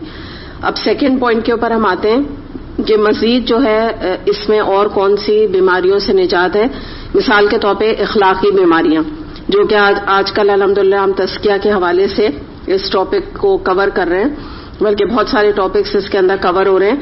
مثال کے طور پہ انسان کے اندر جو کچھ برائیاں پائی جاتی ہیں اس کی آپ سمجھ لیجئے کہ خصلتوں میں، عادتوں میں، جن میں ہم حسد، غصہ، غیبت، بغض، بدگمانی، تکبر، خیانت، تو یہ تمام جو برائیاں ہیں ان کا بھی علاج قرآن میں موجود ہے. مثال کے طور پہ ہم شیطان کا جب واقعہ پڑھتے ہیں یا اس کا رویہ دیکھتے ہیں تو ہمیں تکبر کے بارے میں پتہ چلتا ہے کہ اللہ تعالیٰ نے سعادت کو کس طرح اتنا ناپسند فرمایا ہے. پھر اس کے بعد کچھ معاشرتی خرابیاں جو ہمارے پائی جاتی ہیں معاشرے میں، اس کا سد باب قرآن کے ذریعے سے ہوتا ہے. مثال کے طور پہ جب ہم قرآن پڑھتے ہیں، احادیث کا مطالعہ کرتے ہیں، تو ہمیں پتہ چلتا ہے کہ انسانی جان اور انسانی مال جو ہے اس کی ایک حرمت ہے، اور کسی کو یہ اختیار نہیں ہے کسی جان کو لے لے، قتل کر دے، یا یہ کہ کسی کے مال کو ڈکیٹی کر کے یا اس کو لوٹ کر اپنا بنا لے. یہ بالکل بھی اسلام اس کو اجازت نہیں دیتا. تو اس طرح سے ہمیں معاشرتی جو خرابیاں ہمارے پائی جاتی ہیں ملکوں میں اور اقوام میں، تو اس کا بھی سدباب قرآن ہی کرتا ہے، قرآن ہی یہ ٹریننگ دیتا ہے. پھر مزید کیا چیز ہے معاشرتی خرابیوں میں؟ بہت بڑا جو ایک عنصر ہے جو آج کے دور میں پایا جاتا ہے وہ بے حیائی ہے، obscenity ہے. تو قرآن ہمیں سب سے زیادہ یہ بتاتا ہے کہ زنا کے قریب بھی نہ جاؤ. یعنی قریب جانے سے کیا مراد ہے کہ وہ تمام بے حیائی کے کام چھوڑ دو جو کہ زنا کے ذرا سے قریب بھی لے جانے والے ہوں. پھر اس کے بعد آپ دیکھیں کنجوسی سے بچو، تبذیر اور اسراف سے ہمیں بتایا جاتا ہے، قرآن گائیڈ کرتا ہے ہمیں. پھر سود ہے، یہ سب معاشرتی چیزیں نا، برائیاں ہیں، زنا ہے. پھر شراب ہے، والدین کی نافرمانی ہے، قطع تعلقی ہے، لوگوں کے اوپر ظلم ڈھانا ہے، دھوکہ دینا ہے، رشوت لینا ہے، لڑائی جھگڑے کرنا ہے، ایکسپلوٹیشن کرنا ہے، ظلم کرنا ہے لوگوں پہ. تو ان تمام چیزیں کا آپ سمجھ لیجیے سد باب جو ہے وہ قرآن کے پڑھے بغیر ہو نہیں سکتا. مثال کے طور پہ اپنے معاشرے میں جو ہم یا آج فحاشی دیکھ رہے ہیں، یا مثال کے طور پہ ہم ظلم دیکھ رہے ہیں، یا ٹارگٹ کلنگ دیکھ رہے ہیں، یا اسنیچنگ دیکھ رہے ہیں، یہ تمام چیزیں جو ہماری پائی جا رہی ہیں، اس کا ریزن یہی ہے کہ قرآن کو اس لیول پر ہمارے ہاں کوئی جس کو کہتے ہیں نا نافذ کیا جا رہا ہے، نہ ہی کوئی تعلیم دی جا رہی ہے، جس کی بنا پہ لوگ ان تمام جرائم میں ایک طرح سے جری ہو گئے، یعنی کھل کر ان جرائم کا ارتکاب کرنا ہے. پھر آگے ہم دیکھتے ہیں اور کون سی ایک اور شفا موجود ہے، جسمانی شفا. مثال کے طور پہ قرآن کے اندر کچھ چیزیں آتی ہیں، کچھ احادیث میں جو میں آپ کو جسمانی شفا کے حوالے سے بتاؤں گی. پہلے تو ہم نے بات کر لی تھی کہ ڈپریشن، انزائٹی، ان تمام چیزوں کا تو علاج، ذہنی جو بیماریاں ان کا تو علاج ہے ہی. اس کے علاوہ جسمانی شفا میں یہ آتا ہے کہ وضو کرنے کا جو ایک نماز سے جو تعلق ہے، تو اس میں آج سائنس یہ بتاتی ہے کہ وضو کتنا زیادہ فائدہ مند ہے. اس کو واٹر تھراپی بھی کہتے ہیں. اور اس کے اندر ڈپریشن کا علاج ہے. جیسے کبھی کسی کو ٹینشن ہو رہی ہے یا اسٹریس ہو رہی ہے یا گھبراہٹ ہو رہی ہے، تو وہ جا کے بس ایک وضو کر کے آ جائے تو آپ دیکھیں گے طبیعت میں تراوٹ فوراً محسوس ہونے لگتی ہے. اتنا فرق پڑ جاتا ہے خالی وضو کرنے سے. پھر اس کے بعد ہم دیکھتے ہیں کہ نماز کو جب آپ دیکھیں تو نماز کا جو سب سے بڑا جسمانی فائدہ ہمیں ملتا ہے وہ یہ ہوتا ہے کہ یہ میڈیٹیشن کے ذریعے سے انسان کا جو ذہن ہے وہ پرسکون ہو جاتا ہے. ایکسرسائز بھی ہے یوگا کے، اگر آپ نے ایکسرسائزز دیکھی ہوں تو اس میں سے بہت ساری ایکسرسائزز جو ہیں وہ نماز میں آلریڈی ہم کر رہے ہوتے ہیں اور ساتھ میں اجر بھی کما رہے ہوتے ہیں. ورنہ تو یوگا تو آپ کے اپنے لیے ہے نا، ہیلتھ کے لیے، لیکن اس میں نماز میں پڑھنے سے انسان مینٹلی ریلیکس بھی ہو جاتا ہے اور ایک طرح سے اس کی ایکسرسائز بھی ہو جاتی ہے. جب بھی یہ ون آف دا ریزن ہے کہ آپ اگر انگریز عورتوں کو دیکھیں تو ان کو سجدہ کرنے میں یا جھکنے، یعنی ہم سجدہ کہتے ہیں لیکن آپ سمجھ لیجیے وہ پوزیشن اختیار کرنے میں یا رکوع کی پوزیشن جو ہوتی ہے نا اختیار کرنے میں بہت مشکل کا سامنا کرنا پڑتا ہے. وہاں جو آپ ویسٹ میں عورتوں کو دیکھیں تو بہت جلدی جو ہے ان کی جو یہ مسلز پیچھے کے وہ اسٹف ہو جاتے ہیں اور وہ جھکنے کے قابل نہیں رہتی کمپیئر ٹو مسلمانوں کے، کہ ان کی جو عورتیں ہیں وہ لیٹ عمر تک، جب تک بھی اللہ تعالیٰ ان کو طاقت دیتا ہے اور بچپن سے اگر پیوبرٹی سے نماز شروع کی تو آپ کو پتہ ہے نا جب آپ مسل کا بہت زیادہ استعمال کرتے ہیں تو فلیکسیبلٹی آ جاتی ہے. جب آپ بہت زیادہ یوز کرتے ہیں پیروں کو کریں چاہے آپ ہاتھوں کو کریں تو وہ آپ کا اسٹفنس نہیں رہتی. اور اگر آپ کوئی بھی اپنے ہاتھ کو ایسے ہی نارملی طور پہ آپ کو میں بتا رہی ہوں، اگر آپ اپنے ہاتھ کو یوں کر کے آپ چھوڑ دیں اور ایسے لے کے آپ پھریں، آپ یقین کریں 4 دن میں نا آپ کا ہاتھ بس یہیں رہ جائے گا، یوں بھی نہیں ہوگا. تو یہ اللہ تعالیٰ کی طرف سے دی ہوئی ایک نعمت ہے جو یہاں کی عورتوں کو نصیب ہے کہ اتنی بعض آپ دیکھیے کہ 70-80 سال کی ہو کے بھی عورتیں جو نا باقاعدہ خود سجدہ بھی کر لیتی ہیں الحمدللہ اور رکوع بھی کر لیتی ہیں. پھر اس کے علاوہ آپ یہ دیکھیں کہ جیسے جھٹکے کا گوشت ہے، اس کے کتنے سارے نقصانات بتائے جا رہے ہیں، یا جس کو آپ کہہ لیجئے کہ حرام گوشت ہے، پک کا گوشت ہے جو اللہ تعالیٰ نے قرآن میں ان چیزوں کو حرام کیا ہے. شراب کے کتنے زیادہ نقصانات، یعنی ویسے تو ہم تو اس وقت طبی میڈیکل حوالے سے بات کر رہے ہیں نا، اللہ تعالیٰ نے تو حرام کیا ہے، لیکن ابھی ہم شفا کی بات کر رہے ہیں کہ لیور سیروسس جو کہ کینسر کہلاتا ہے لیور کا، اس کا one of the top reason جو ہے وہ شراب کا پینا ہے. تو اس طرح سے شراب کی بے تحاشا آپ کو برائیاں، پک کے گوشت کھانے کی بے تحاشا برائیاں آپ نیٹ پہ سرچ کیجئے آپ کو مل جائیں گی. جو چیزیں آپ سمجھیں اللہ تعالیٰ نے حرام ٹھہرائی ہیں قرآن میں. پھر اس کے بعد آپ یہ دیکھیے کہ جو یہ ہم وضو کرتے ہیں تو اس میں جو یہ پانی ہم ناک میں چڑھاتے ہیں جو کہ سنت ہے، اس میں جو لوگوں کو سائنسز ہوتا ہے، ناک کا ایک مرض ہوتا ہے جس میں ناک بلاک ہو جاتی ہے، اس کا علاج موجود ہے. بعض دفعہ آپریشن نہیں کرانا پڑتا اگر یہ طریقہ اختیار کیا جائے. پھر یہ کہ آپ یہ جیسے ہم الکوہل کی بات کر رہے ہیں تو اب آپ دیکھیے کہ جو ماؤتھ واش ہیں ان میں جو الکوہل ہوتی ہے اس کے بارے میں خود سائنس پروف کر رہی ہے کہ منہ کے کینسر کا، اورل کینسر کا وہ باعث بنتے ہیں. تو آپ اگر مثال کے طور پہ ماؤتھ واش لیں تو وداؤٹ الکوہل لیں، یہ خود سائنس بتا رہی ہے، کوئی مولوی نہیں بتا رہے ہیں، مولوی بیٹھ کے فتوے نہیں دے رہے ہیں، تو ریسرچز ہوتی ہیں اتنی بڑی بڑی. پھر آپ دیکھیں قرآن میں زیتون کے تیل کا ذکر ہے. آج کل جو میڈیکل سائنس نے اس کے فائدے بتائے ہیں، جس طرح سے سیلڈ میں ڈال کے کھاؤ اور اس میں چیزیں جیسے فوراً انسٹنٹ اگر آپ فرائی کریں تو زیادہ یہ فائدہ مند ہوتا ہے بجائے اس کے کہ دیر تک گوشت کی طرح اس کو پکایا جائے، پھر اس کی چیزیں ضائع ہو جاتی ہیں، اس کے جو فائدے ہوتے ہیں. تو مثال کے طور پہ انڈا تلنے میں یا عام طور پہ کباب وغیرہ تلنے جیسے ہم اپنی بات کر رہے ہیں تو اس میں بے انتہا اس کا فائدہ ہے. ہارٹ کو اسٹرانگ بناتا ہے، اس کے علاوہ کولیسٹرول کو کم کرتا ہے. پھر انجیر کا ذکر قرآن میں، انجیر جو ہے وہ کانسٹیپیشن اور اس کے علاوہ نہ جانے پیٹ کی کتنی بیماریوں کا، اس کے اندر ہیمورائڈز اور اس طرح کی بیماریوں کا علاج جو ہے، جملہ بیماریاں جسے کہتے ہیں نا پیٹ کا، انجیر میں اس کا علاج موجود ہے. اس کے بعد میڈیٹیشن آج کل باہر اگر آپ ویسٹ میں دیکھیں تو وہاں پہ باقاعدہ سینٹرز کھلے میں میڈیٹیشن کے، جہاں پہ جا کے بس وہ جس کو کہتے ہیں نا یوں کر کے بیٹھ جاتے ہیں اور کسی ایک چیز، کسی ایک تھاٹ کے اوپر میڈیٹیٹ کرتے ہیں، کوئی بھی ایک چیز کے اوپر.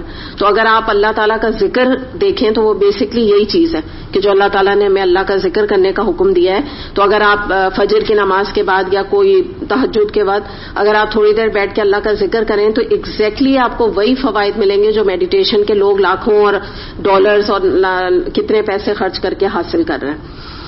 پھر اس کے بعد مزید یعنی آپ سمجھیں کہ یہ تو پوری کلاس بھی اس پہ ہو جائے نا کم ہے. یہ تو میں شارٹ کر کے آپ کو چیزیں بتا رہی ہوں. بہت ساری ریسرچز ہیں جو ٹائم نہیں کہ میں ریسرچ پڑھ کے آپ کو اس میں انفارم کروں.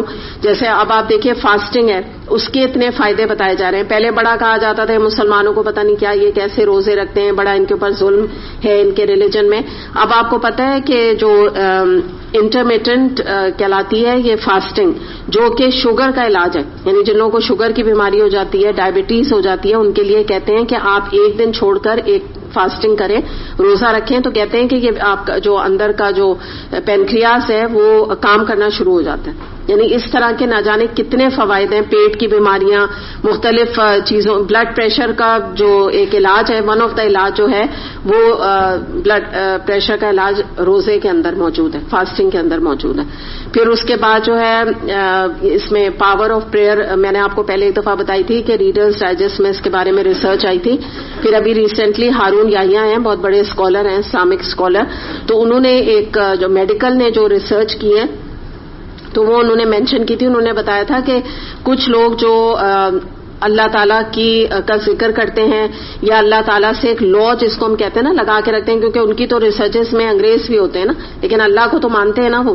تو جو انہوں نے پیشنٹس نے اللہ سے لا لگا کے رکھی اور اللہ کا ذکر کرتے رہے بیماری میں اور اللہ تعالیٰ کو یاد کرتے رہے, تو ان میں انہوں نے ریسرچ سے بتایا ہے کہ ان کے اندر ہارٹ کی بیماریاں اگر تھیں تو کم ہو گئی, اور اگر ہارٹ کی بیماریاں یعنی کہ کوئی ان کے سمٹمز پیدا ہو رہے تھے تو وہ کم ہو گئے.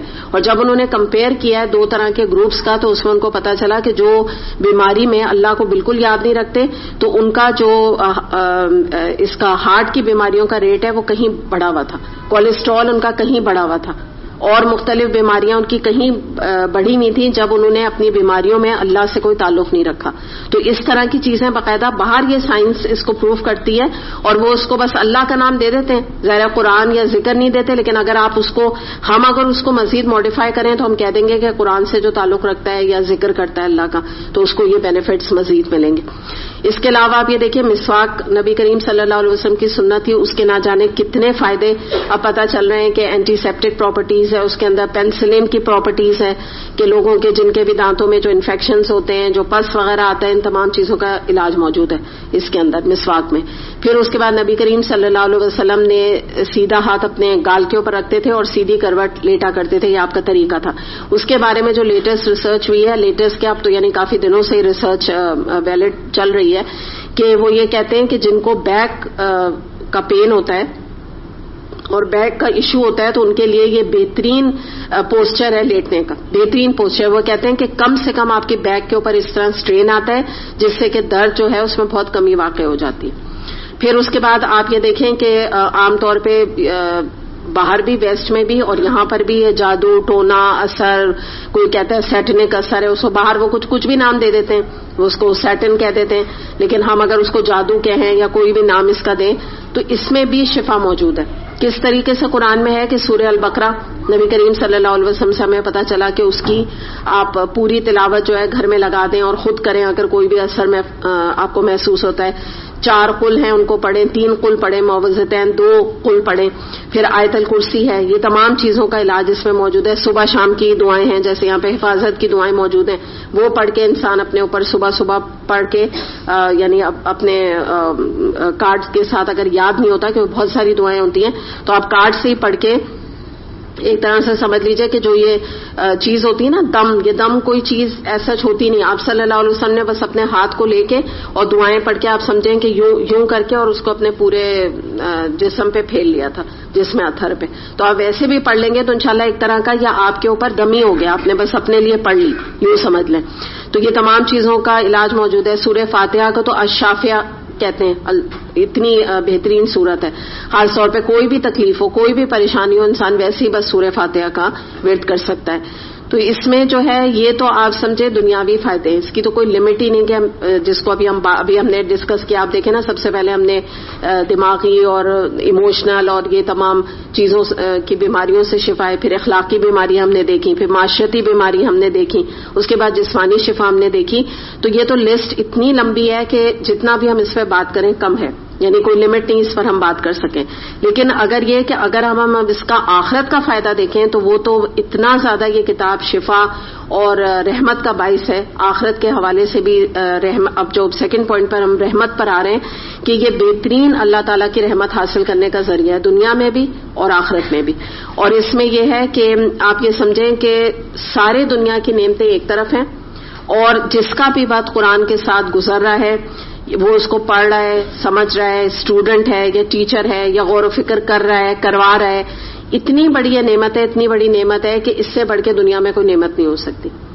اور اس کے بارے میں کہا جاتا ہے کہ جس کے پاس قرآن جیسی دولت ہو، اس نے دنیا کی کوئی بھی نعمت کسی کے پاس دیکھ کر اس کے اوپر رش کیا تو اس نے دراصل قرآن کی قدر ہی نہیں کی، اس کو اندازہ ہی نہیں، وہ خود ناقدر ہے، اس کو پتہ ہی نہیں کہ اس کے پاس کتنا بڑا خزانہ، کتنا بڑا اس کے پاس قیمتی جواہر موجود ہے، اور اس کو اس کا ادراک نہیں ہے.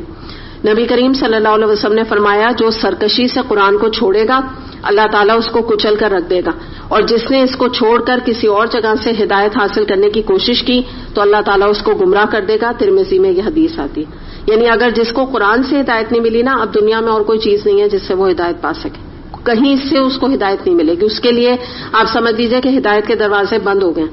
اگر وہ قرآن کو چھوڑ کے وہ یہ سمجھتا ہے کہ اپنے آپ کو وہ اتنا اسمارٹ ایلیک سمجھتا ہے، وہ سمجھتا ہے کہ بغیر قرآن پڑھے میں بہت اچھا مسلمان بن سکتا ہوں اور میں دنیا کی ریسرچز سے فائدہ اٹھا کے بہت اچھا مسلمان بن سکتا ہوں، یا یہ کہ بس جو میرا اپنا علم ہے، جو میرے ماں باپ نے مجھے تھوڑا بہت دے دیا اور جو میں نے اسکول کالج میں تھوڑا بہت اسلامیات کی کورس بک سے پڑھ لیا وہ میرے لیے کافی ہے.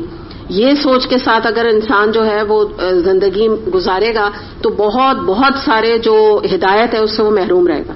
کیونکہ قرآن میں جتنی ڈیٹیل کے ساتھ چیزوں کو ڈسکس کیا گیا ہے اور ان کو ایڈریس کیا گیا ہے، یہ عام طور پہ ہمارے اور آپ کے بس کا کام نہیں کہ ہم گھر میں بیٹھ کے اتنی بڑی ریسرچز کر سکیں قرآن کے تعلق کے بغیر.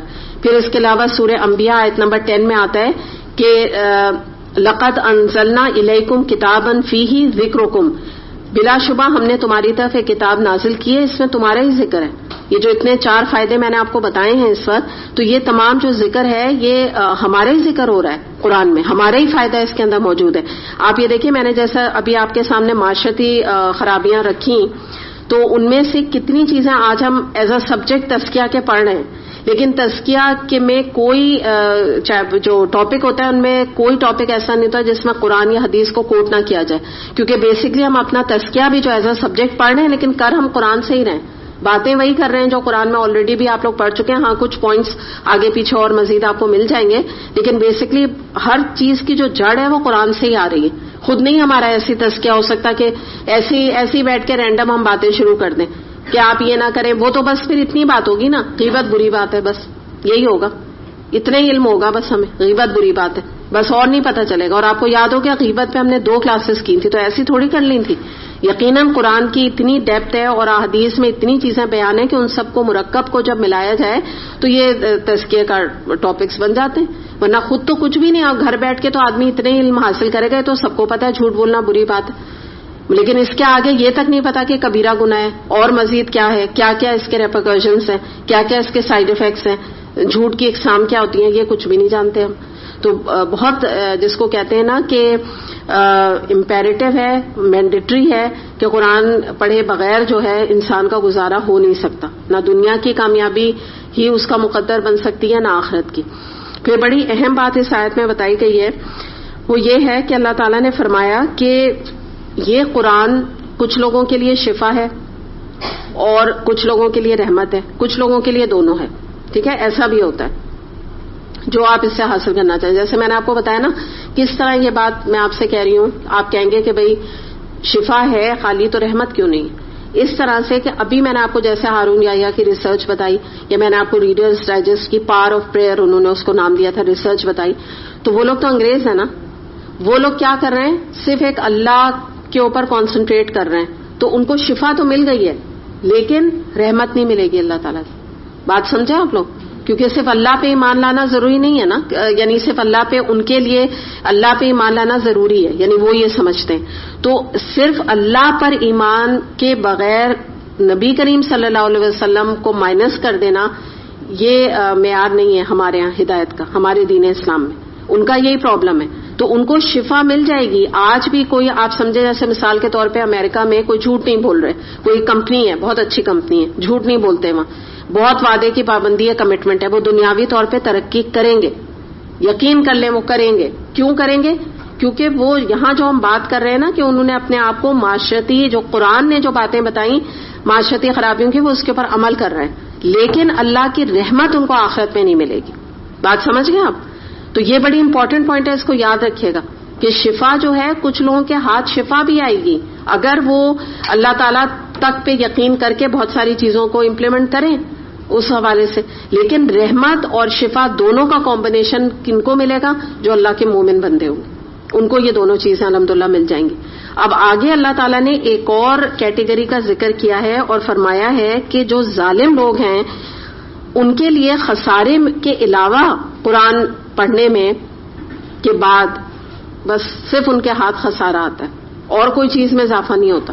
نہ ان کے ہاتھ رحمت آتی ہے، نہ ان کو شفا نصیب ہوتی ہے. تو اس سے کیا مراد ہے؟ اس کو ہم دیکھتے ہیں کہ یہ وہ لوگ ہیں. ایک تو نمبر 1 بات یہ بتائیے کہ ان کو ظالم کیوں کہا گیا؟ ورڈ ظالم آ رہا ہے نا، کوئی بتائے گا مجھے یہ ظالم کیوں ہے؟ بتائیں. ٹھیک ہے، اور ٹھیک ہے، دونوں پوائنٹس ٹھیک ہے. آپ بتائیے. ٹھیک ہے، آپ نیلوفر. ٹھیک ہے، یہ بھی بالکل صحیح ہے، بہت اچھے آپ لوگوں نے پوائنٹس بتائے.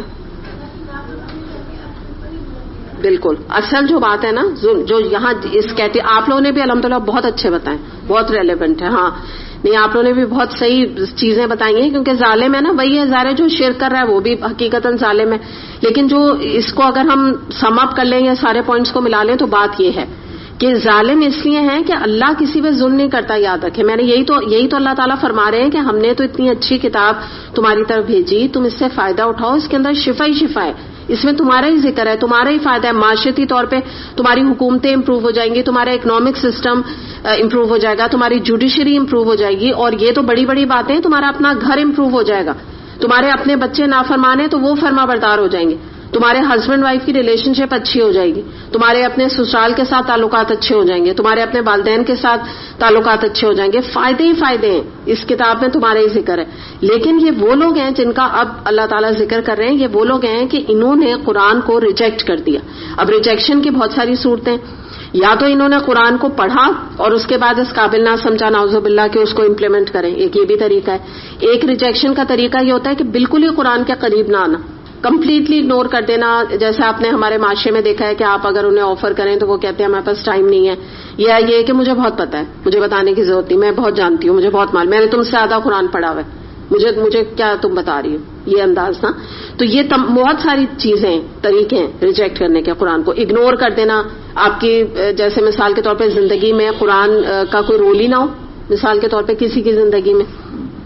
تو یہاں پہ یہ بتایا جا رہا ہے کہ یہ ظالم کیوں بنے؟ کیونکہ انہوں نے اپنی ذات کے اوپر ظلم کیا، قرآن سے وہ فائدہ نہیں اٹھایا جو اٹھانا چاہیے تھا ان کو، نہ انہوں نے شفا حاصل کی، نہ انہوں نے اللہ کی رحمت آخرت کے لیے رکھی ہوئی ہے حاصل کرنے کے لیے.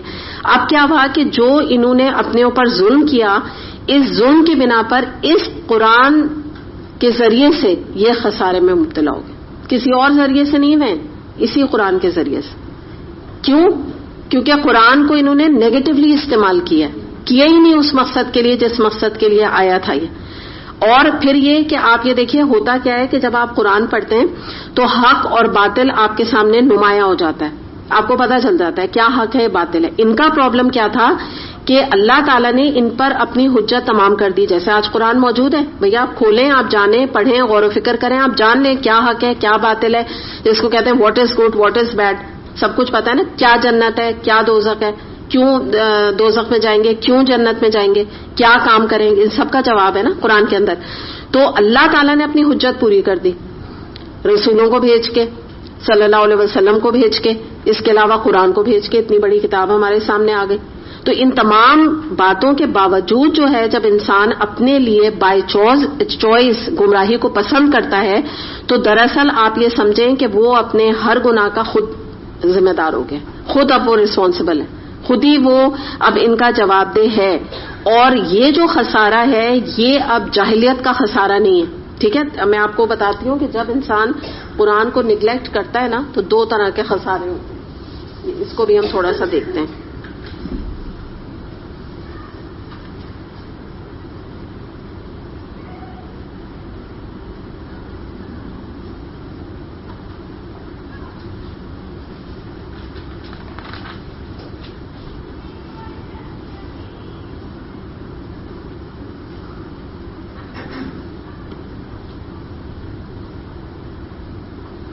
یہ انجام ہے. ٹھیک ہے،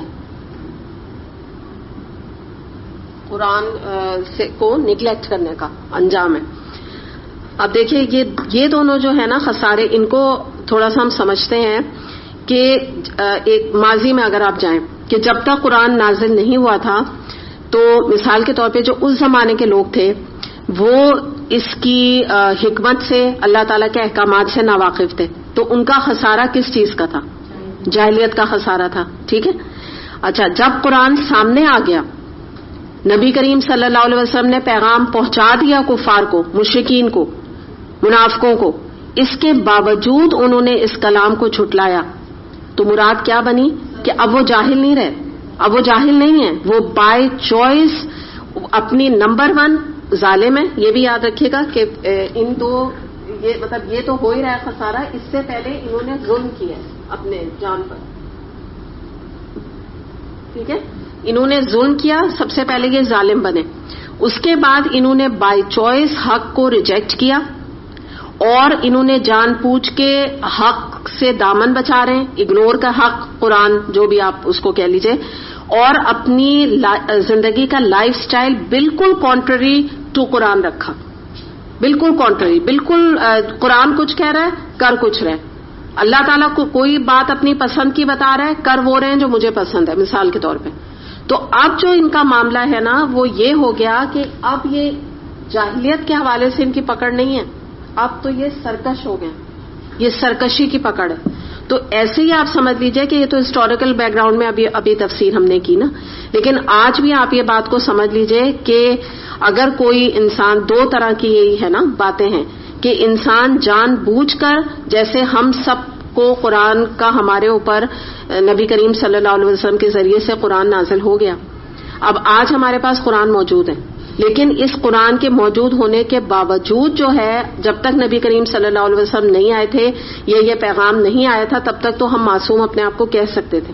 لیکن آج اگر نبی کریم صلی اللہ علیہ وسلم موجود نہیں بھی ہیں تو بھی قرآن کی تفسیر اور آپ کے احادیث وغیرہ سب پرزرو ہیں.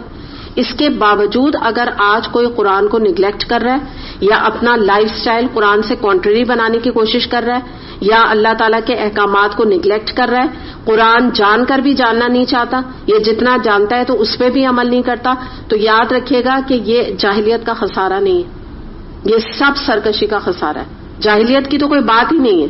جاہلیت تو یہ ہے کہ آپ جو ہے کوئی جانتے ہی نہیں قرآن کے بارے میں، تو اس کی تو کوئی گنجائش ہی موجود نہیں ہے. یہ تو اللہ تعالیٰ سے وہاں جا کے کوئی یہ نہیں کہہ سکتا ہے کہ ہم جاہل رہ گئے، ہم نے قرآن نہیں پڑھا. یہ تو کوئی بات ہی نہیں ہے کرنے کی. تو آپ سوچئے کہ کتنا، یعنی جس کو کہتے ہیں نا کہ سیریس معاملہ ہے، یہ کتنا سیریس ایشو ہے. یہ تو کوئی کہہ ہی نہیں سکے گا، کیونکہ جاہل وہ ہوتا ہے، یا جاہلیت کی جو اس آیت میں بات بتائی جا رہی ہے، جاہل انسان وہ ہوتا ہے جو کہ بیسکلی اس کو پتہ ہی نہیں کہ قرآن ہے کیا، اس نے کھول کے نہ دیکھا ہو قرآن، اس کے ماں باپ نے، اس کے گھر والوں نے، اس کے آس پاس رہنے والے کوئی ہے ہی نہیں مسلمان، کوئی کچھ بتانے پر ہے ہی نہیں، اس کو کچھ پتہ ہی نہیں بیچارے کو. تو ایسا بیچارہ تو کوئی مسلمان ہے ہی نہیں نا. کون ہے ایسا بیچارہ کہ جو یہ کہہ سکے کہ میں تو جاہل رہ گیا؟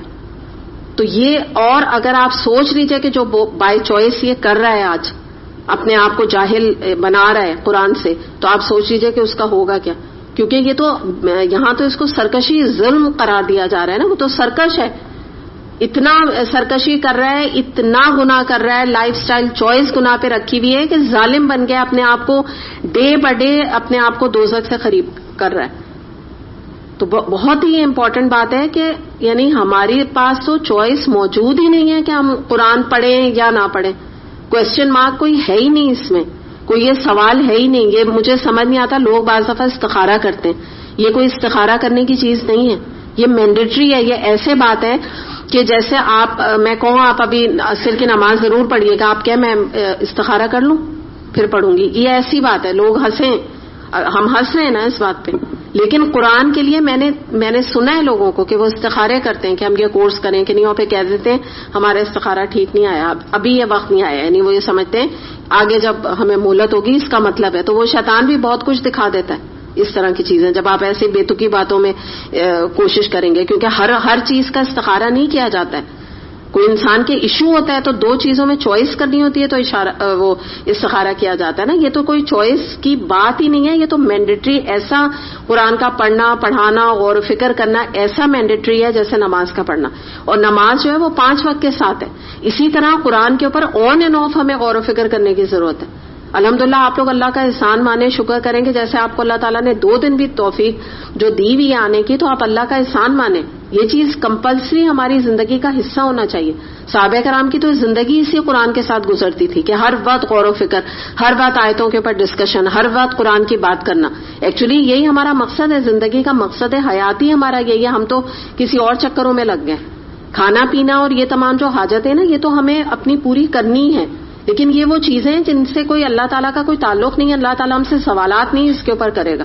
کوئی اگر ہم نے آج بہت سارا دن کچن میں لگا کے اور بہت بڑی بڑی دعوتیں بھی کر لیں تو بھی کوئی ہمارے جس کو کہتے ہیں درجات نہیں بلند ہو جائیں گے, یا آپ کو روحانی طور پہ خوشی نہیں ملے گی. اور اگر آپ نے کوئی چھوٹا موٹا کھانا بنا لیا اور قرآن کو زیادہ ٹائم دے دیا تو قرآن کا تو آپ کا جس کو کہتے ہیں نا کہ وہ اجر تو آپ نے پا لیا, باقی کھانا آپ نے اچھا کھایا کم کھایا, بہت گھومنے پھرنے میں لگایا, بازاروں میں لگایا, ادھر لگایا, یہ تو تمام چیزیں بس ہوا ہو جائیں گی. جس کو کہتے ہیں نا بیکار. کھانا پینا بھی کھایا ختم, آپ کو پتا ہے پھر اس کا انجام کیا ہے, کیا انجام ہے کھانے پینے کا.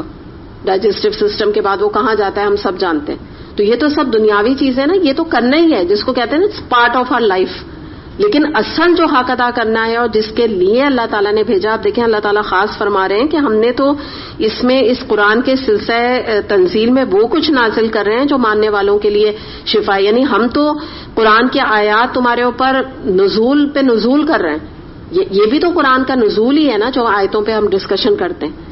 یعنی ایک طرح سے اللہ تعالیٰ کی آیات کو ہم پڑھ رہے ہیں تو ہمارے قلب کے اوپر تو آیات کا ایک طرح سے انزال ہو رہا ہے نا, نزول ہو رہا ہے. ہم اس کو پڑھ رہے ہیں, سمجھ رہے ہیں, غور و فکر کر رہے ہیں. تو آپ قرآن کو کھولیں تو آپ کو یہ کچھ اور دنیا دکھاتا ہے, آخرت دکھاتا ہے کچھ اور جب آپ قرآن کو بند کر کے رکھ دیں اور دنیا کو دیکھیں تو وہ دنیا کے لوگ آپ کو کچھ اور دنیا میں جینے کے طریقے اور دنیا میں کامیاب ہونے کے طریقے بتاتے ہیں. بالکل ہی الگ الگ دونوں چیزیں, آپ کو ایسا لگے گا. لیکن جب آپ قرآن کے ساتھ کمفرٹیبل ہو جائیں گے, ایک بات یاد رکھیے گا, تو یہ جتنی شفا میں نے آپ کو بتائی ہے نا, جب آپ ایکسپیرینس اس کو کرنے لگیں گے انشاءاللہ تعالی, تو آپ کو آہستہ آہستہ قرآن کے ساتھ انسیت ہو جاتی ہے. آپ کو اپنا یہ ایک سب سے کلوز فرینڈ لگنے لگتا ہے. آپ کو ایسا لگنے لگتا ہے دنیا کے ہر ایک چھوڑ کر جانے کے اوپر قادر ہے نا. لوگوں سے اتنی محبت کرو دنیا سے ہی چلے جاتے ہیں. بہت اچھے رشتے, بہت پیارے ہمارے رشتے. بعض دفعہ کیا یعنی بہت ہی بچوں سے محبت ہوتی ہے, لیکن بعض لوگوں کے بچے باہر پڑھنے چلے جاتے ہیں, جابس کے لیے چلے جاتے ہیں.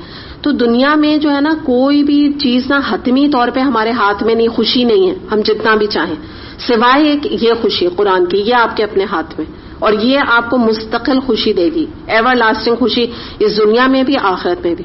اور اس کو چھوڑ کے سوائے ڈپریشن, سوائے انزائٹی, سوائے اسٹریس, سوائے جو ہے وہ دنیا کی فکریں, مصیبتیں, اور کچھ حاصل حصول ہے نہیں.